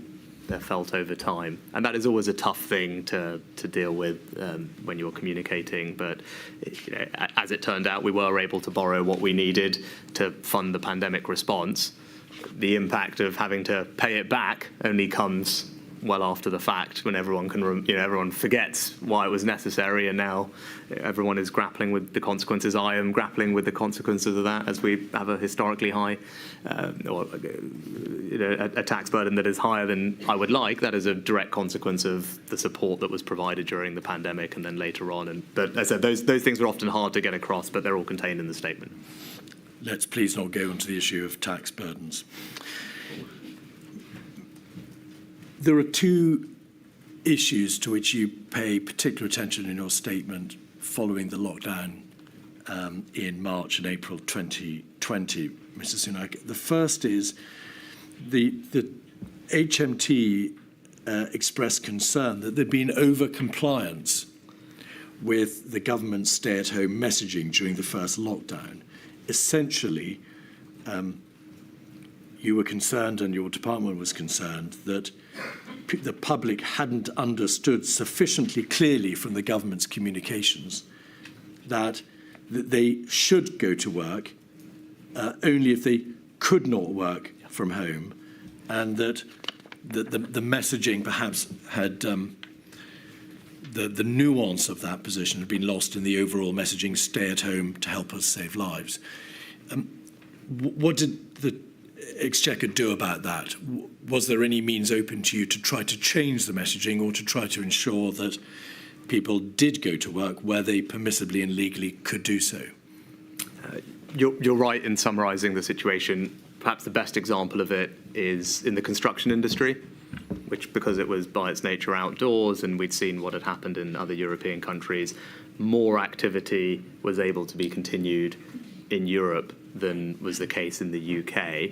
And so that was a good example of the messaging being slightly lost. I don't think there was anything that we could do about it particularly. It was a relevant point when we came to the exit roadmap in the May plan and trying to get that messaging right. And because the scientific advice and the modelling was predicated on an amount of people who were working from home, an amount of people who were at work, and what ended up happening is those assumptions were essentially undershot and fewer people were out at work than had been anticipated. Indeed. Could I ask you please also just to slow down a little bit when you Sure. give your answers, Prime Minister? There's a record, of course, being kept by our stenographer. If we could just look at 236583, it's an email from, again, your Principal Private Secretary in the Treasury to various recipients. And as you rightly say, this is in fact dated April, but it's on the cusp of the debate about the recovery plan. So, as you say, the debate about coming out of the lockdown. The email, it says, the Chancellor is considering the paper for the Cabinet Office process. Quick readout of the discussion in the meeting this afternoon, and then obviously references to your position in relation to the various issues which are being debated within the Treasury. How difficult it is to argue that the MPI should be lifted while the number of cases and deaths is still rising. but that you are broadly supportive of the strategy that encourages return behaviour back to the economy. Then there's a reference to economic groups starting to model, and your wish that you have very clearly in mind the exact timetable of what advice on modelling has been given, and then a reference to the timing of any decision. If you could go forward, please, to page 4, we will see this specifically following up on NPI Commission, Non-Pharmaceutical Intervention Commission. I know you're already working on a paper updating the Chancellor on the economic impact of NPIs. There's going to be a wider cabinet discussion. And then this at 3B, Prime Minister. I propose the following as a next step: a paper that we can share with the Prime Minister ahead of the bilateral, an opportunity for the Chancellor to set out his views and the economic analysis of the Prime Minister without it being watered down by the Cabinet Office process. Do you know what that is a reference to, the watered down by the Cabinet Office process?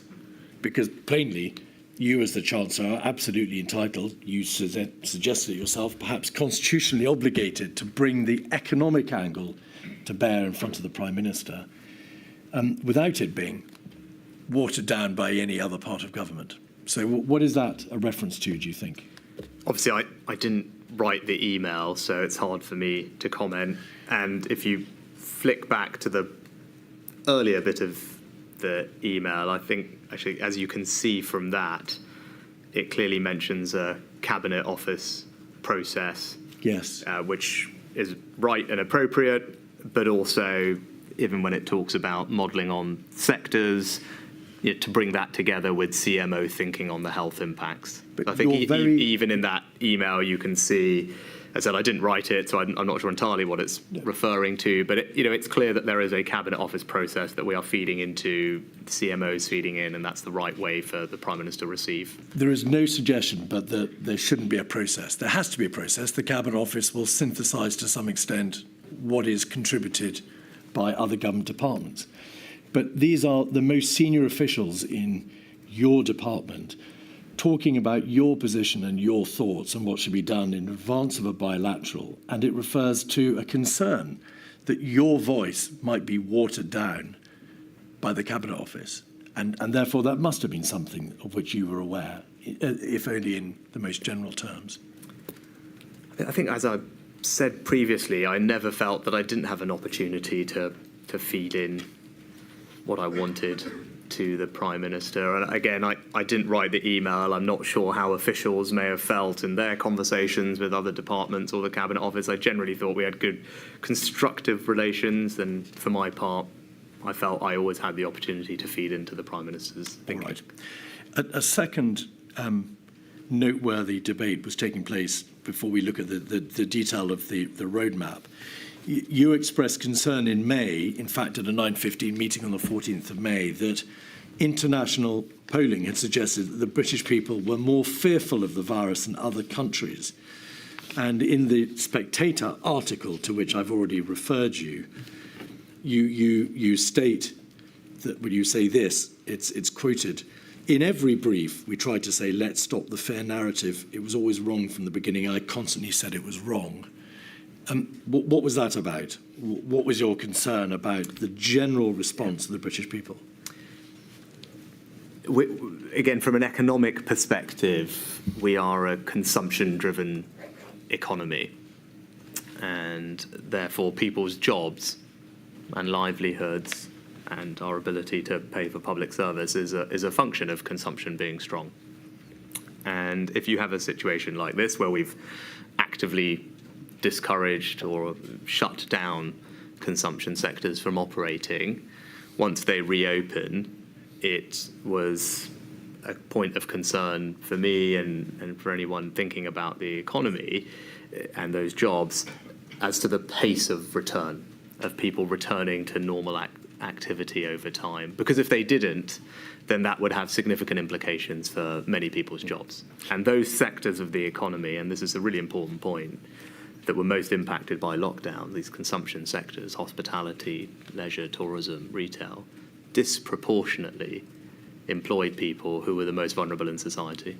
Those on the lowest incomes, people coming off welfare, women, ethnic minorities, those working part-time. So those jobs, I think, as a matter of social justice, were particularly important to try and safeguard. And polling was clear. I can't remember the exact polling firm, but there was international polling, Ipsos, that demonstrated there seemed to be, or there was, a much greater reticence for people in the UK to want to return back to all those activities, even once things had been reopened, and that would have genuine impacts on people's lives and their jobs, and and everything else that we'd want to do as a country. So that was their concern. The clock is ticking. I'm going to ask you to try to just be a little bit more concise, if you wouldn't mind, Prime Minister. On the subject of the obvious understanding of the needs of those in part-time work, the vulnerable, the young, female employees, members of the black and minority ethnic sector, your statement makes it plain that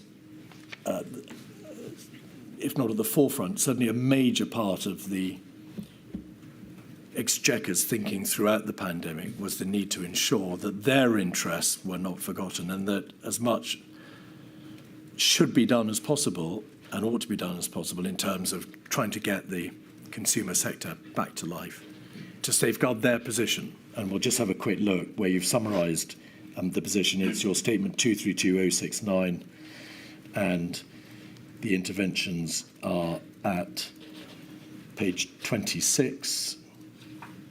Sorry, it's not 232069, it's your witness statement, page 26. In briefings and papers that were circulated before meetings, there was often reference to and consideration of the equalities impact. You received equality impact assessments in relation to HMT policies. And then if we scroll back out, paragraph 82, you were obviously aware from an early stage that less well-off households were particularly vulnerable to the economic shock. How could you not, of course, be aware? And consideration was therefore purposefully given to at-risk and other vulnerable groups in your economic decision-making. So that's clear. I think at paragraph 83, you also refer to long COVID. Do you recall at what time long COVID presented itself on the Exchequer's horizon? I don't specifically. I recall in the May plan having a conversation with the CMO about including in that document consideration of other health impacts beyond the immediate COVID impacts. And I think there's some language in the May plan that talks about the various other health impacts at that point. It's something I was keen to stress that was a consequence of all of this that we should understand. I don't remember specifically. All right.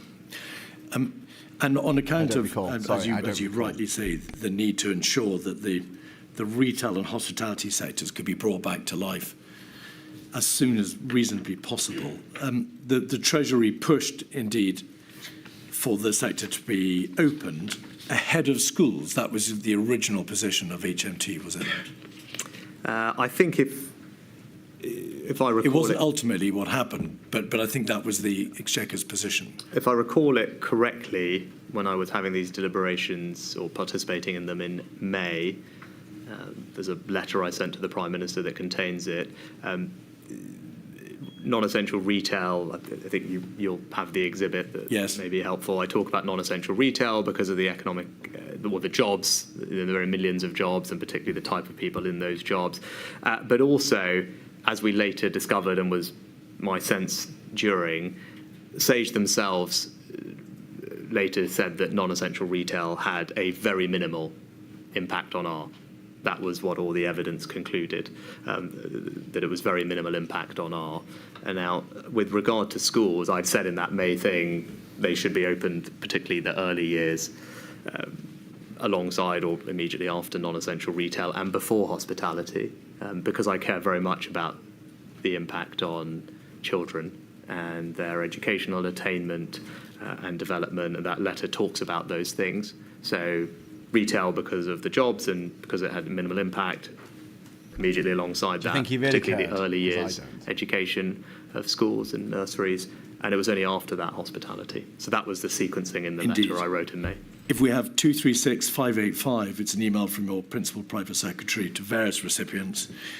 And on the first page, there is a reference to the Chancellor focusing in, perhaps it's on page 2.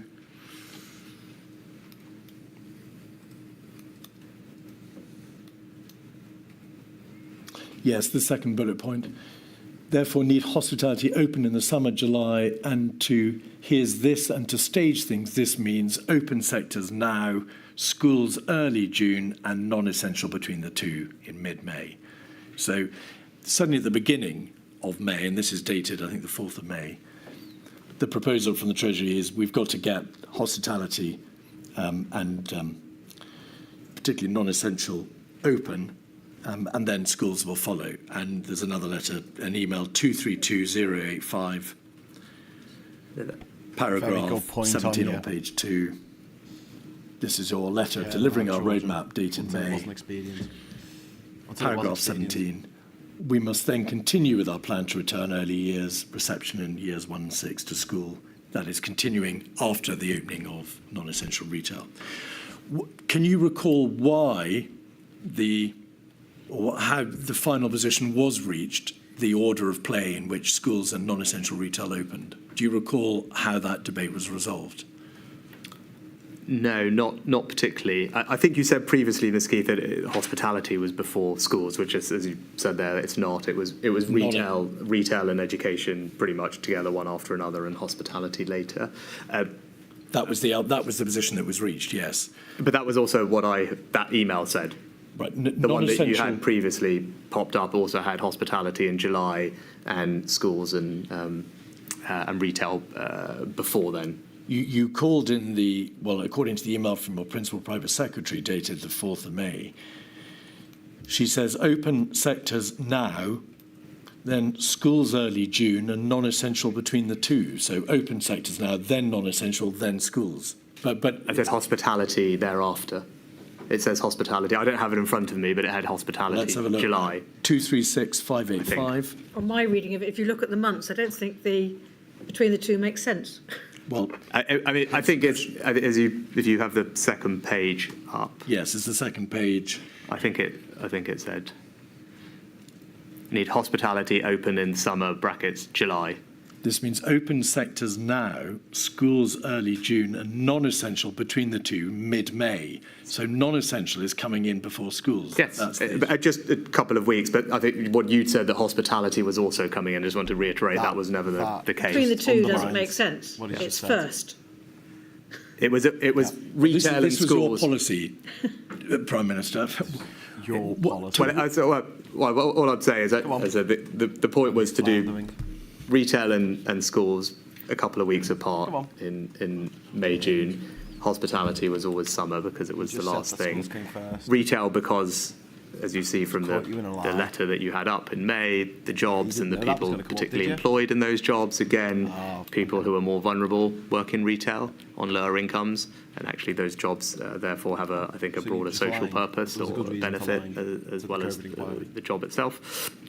And in schools, as far as I remember it, again, not my particular responsibility, there was actually a real concern that it would be very difficult to get schools to come back. And I would imagine you've taken evidence on that point. But my recollection was that there was quite a lot of resistance from the sector about schools coming back. I think there was parents were also concerned, and there was an issue that many school teachers were themselves either isolating or impacted. And actually, it would be very difficult to have schools open in full. All right, so all that was part of the mix. That was part of the mix. I've suggested to you that this wasn't exactly how it panned out, but it was quite clear that consideration was given to these various competing factors and reasons why schools could only be open when they were. Again, a question probably for the Education Secretary and the Prime Minister. I'd say from an economic perspective, or the only input the Treasury would have into that deliberation or the Cabinet Office would be the labour market impact. And that's why, from a purely economic perspective, again, it would be the Education Secretary who would talk about children's attainment, although I cared very much about that, as you can see from the the letter I sent, and it's there because I've long stand had concerns about that.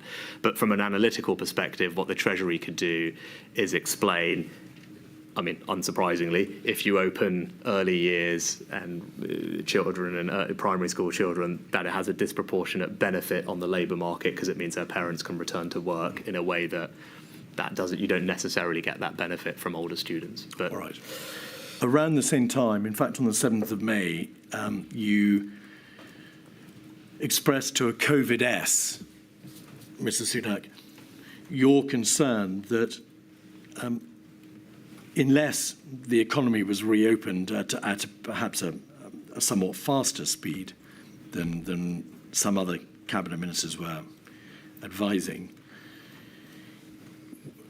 we would be at risk of placing the United Kingdom at a competitive disadvantage. And you referred to international comparative data, in essence, how other European countries were showing, you said, how reopening the economy can be done. Can we just look very briefly at the issue of comparative data?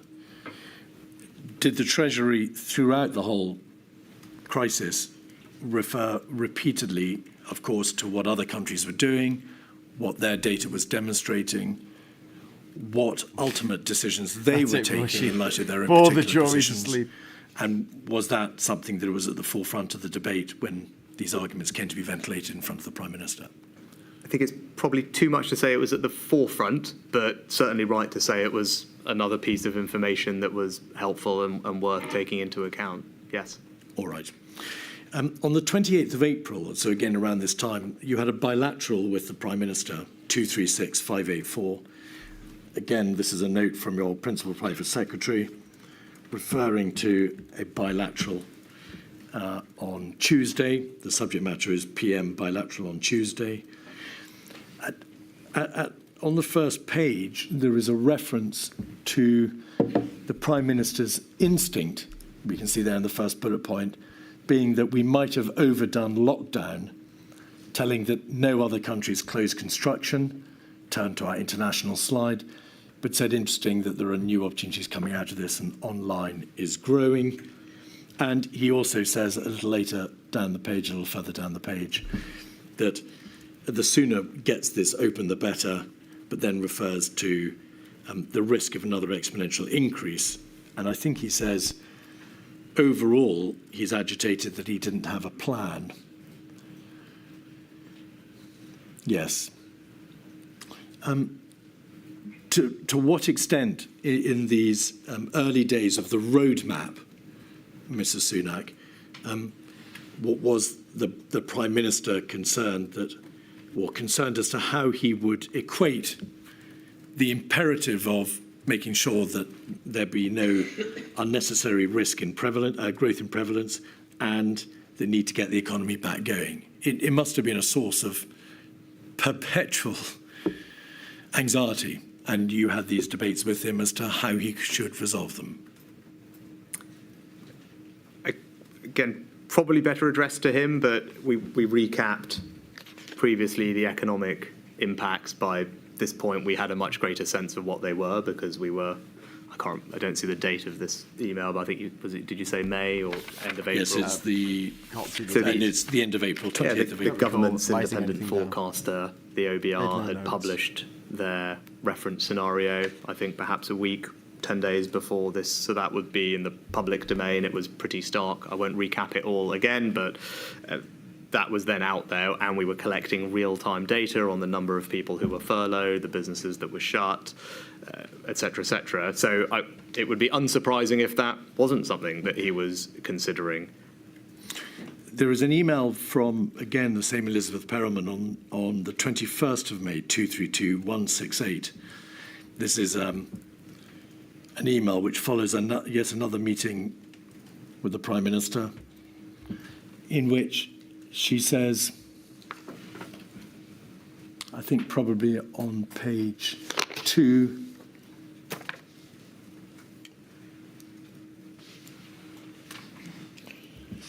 no one can say that HMT has not given gold standard economic advice to the Prime Minister, Chancellor. but perhaps there might be an element of marking one's own homework there, but the Chancellor has not eloquently and authentically put these points across. So there could be no question but that you've eloquently and authentically put these points across. But once again, he was a lone voice, and it was a tricky meeting where sense was they were trying to appease him. Do you recall what that is a reference to? No.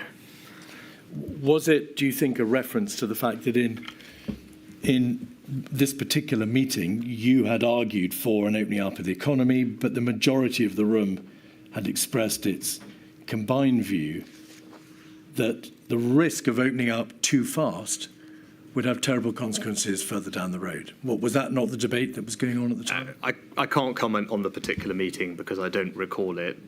In general, I don't recall. I didn't make any notes. I was making the points at this time about the economic impact, what was happening internationally, the fact that we were investing in test and trace and the Joint Biosecurity Centre as new institutions that would allow us to manage an exit.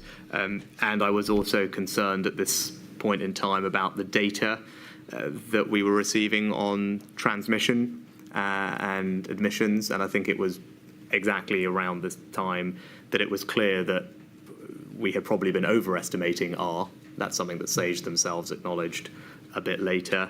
And also the issue of nosocomial transmission, where a large amount of the transmission that was happening not in sectors of the economy that were open or closed, but in hospitals or care homes, which requires a slightly obviously different response. Those weren't well understood issues earlier on, but it was clear that they were starting to become issues. So those were the types of conversations that I was having at that moment in time.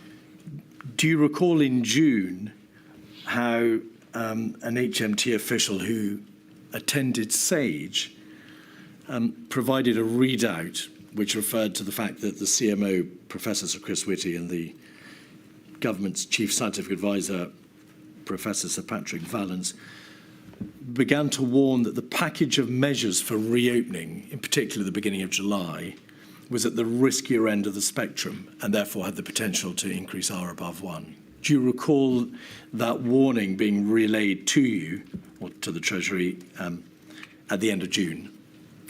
You know, I don't. What I do recall, though, and perhaps should have started with this, is this May plan. I'd say two things about it. One, that it was conditional, so there were various tests that were set out to unlock each stage, and indeed it was delayed at one point, which shows, I think, the flexibility, decision-making and responsiveness to the health concerns. Yes, step 2 was delayed from the 1st to the 15th of June. Yes, that's right. But I think it demonstrates the process working and the conditions working. And the second and perhaps most important thing to say is, you know, the May plan was developed with scientific and epidemiological input.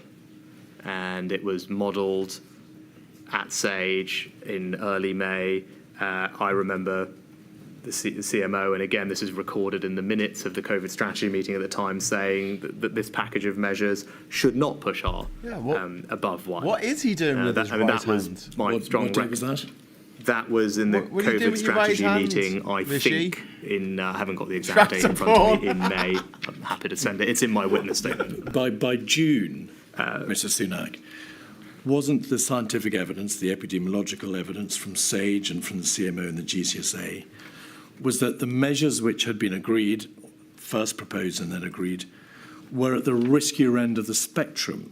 And I'm specifically asking you about the stage which had been reached by then, late June, which was step 3. Were you not aware that the scientists were beginning to question the speed at which the roadmap was operating? Do you recall that being brought to your attention? No. I think they always thought that from the beginning. I think they thought it was consistent with R not being above 1, but I think from the beginning they thought it was, you know, at that end of the spectrum. It was closer to 1 than it was to 0.1, if I could put it that way. But they were involved and modelled the package of measures that was announced in May. I think that's important. Well, no, they didn't model the package, Mr. Sunak. They gave advice through SAGE on what the consequences would be of the package.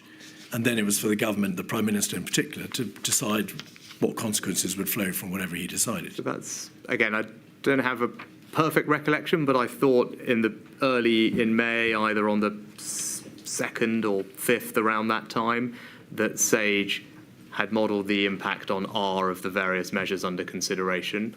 And at the meeting, I think on the 6th, the CMO and CSA, the minutes record, were broadly content. That was, I think, in relation to the broad roadmap, which was itself dated the 13th of May, and step 1, which of course was the first step, the second step, which was 15th of June, and the third step, of course, came later.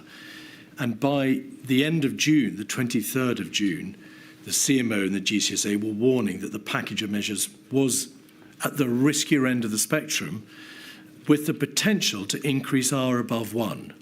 Shall we have a look at 232181? It's a readout of SAGE from your Principal Private Secretary.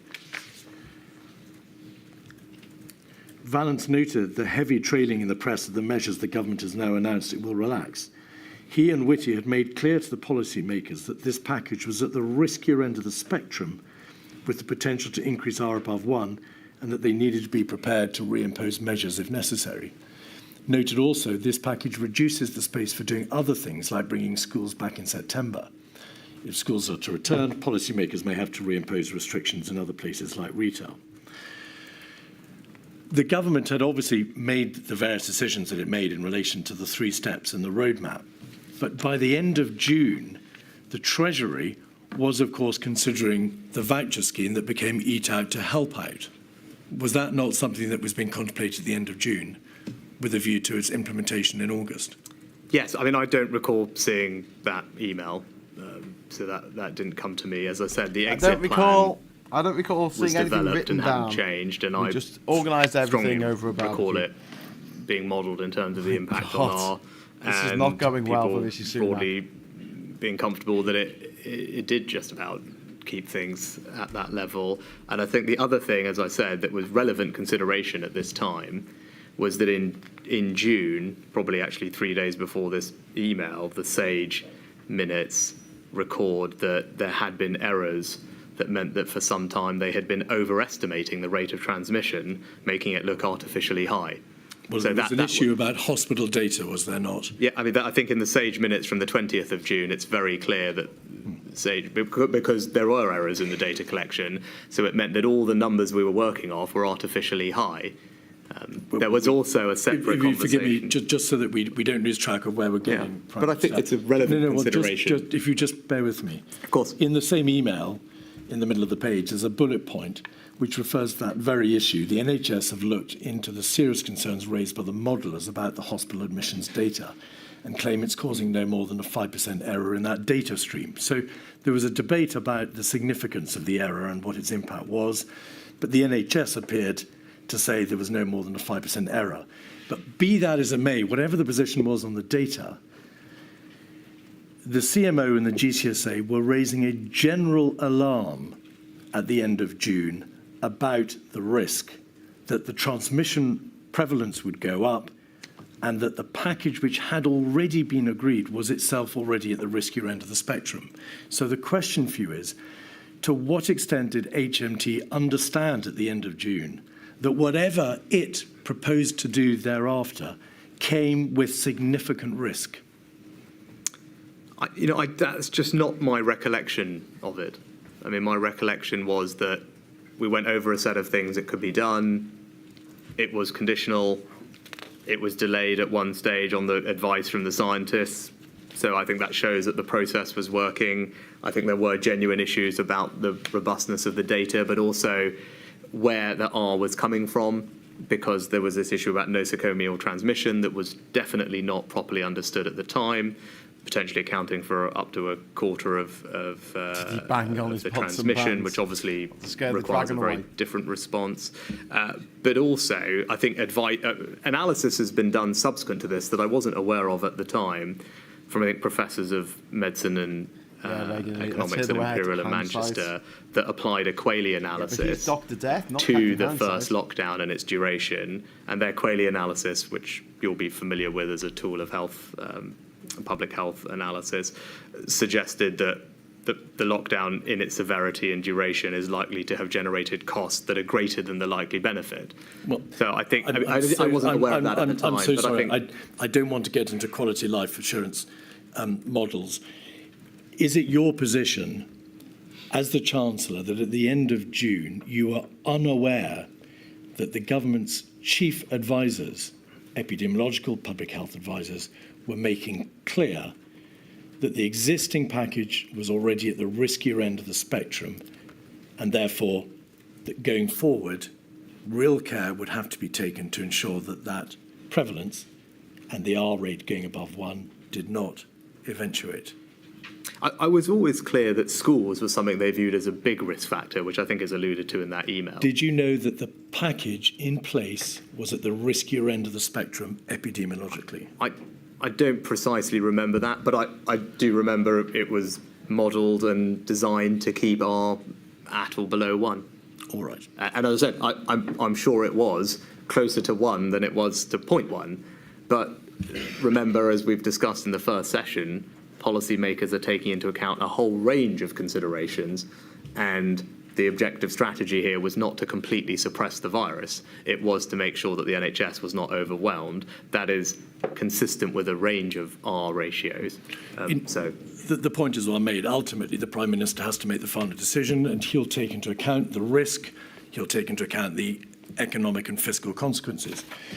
But the point here is that this demonstrates that the Treasury, because this is your principal private secretary, were told, rightly and responsibly, that there were alarm bells ringing about the package already in place.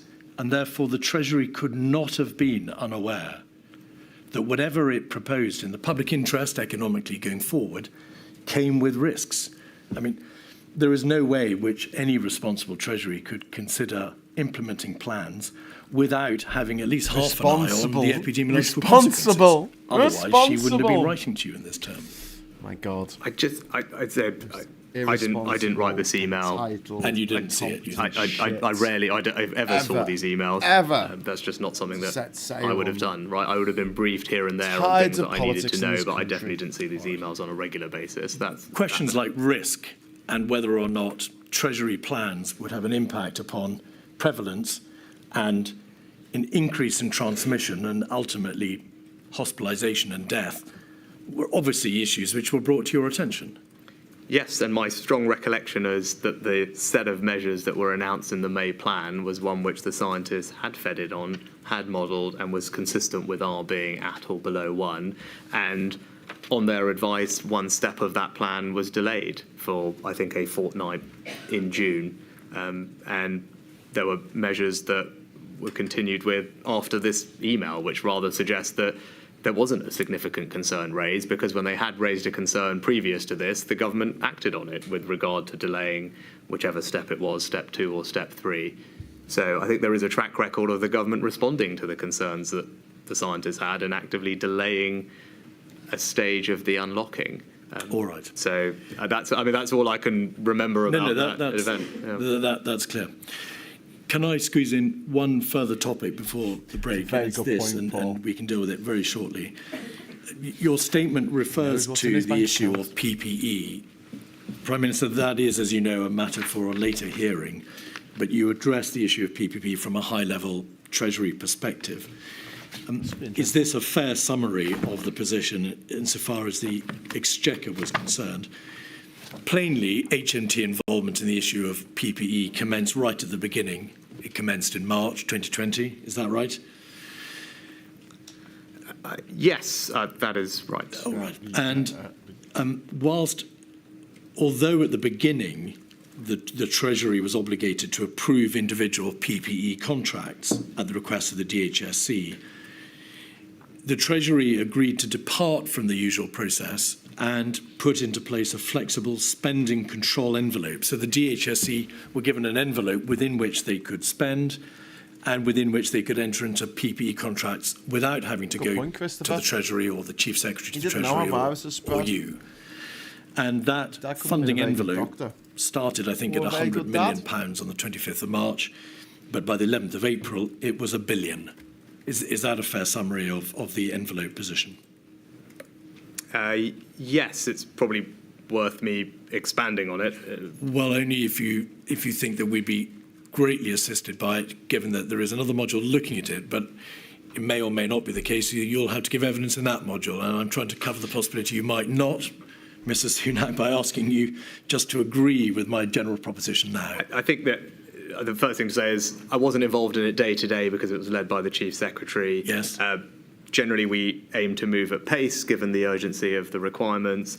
And as you suggested accurately, we put in place a new way of doing it so that rather than individual contracts being agreed, as would be normal with the scrutiny that would come from that, HMT gave to the Department of Health a budget that it could spend. It raised that budget, I think, 5 different times. It ended up being close to £14 billion in the end, so that there would be no blocks and there would be speed of approval so that PPE could get to the people who needed it. And the last thing to say was no issues were ever substantively raised with me about blocks in that process. Or Nobody delays, mentioned it to me. at all, including, I think we had a meeting in April on the PPE plan, and there's no minutes or anything recorded there being any issues about that. I think it worked very well from our ability to give Department of Health the cover it needed and the funding it needed to buy the PPE that it wanted. The approval process was amended at great speed, very rapidly. Yes. And lastly, the Treasury was properly concerned in the process as to what sort of checks and balances should be put into place,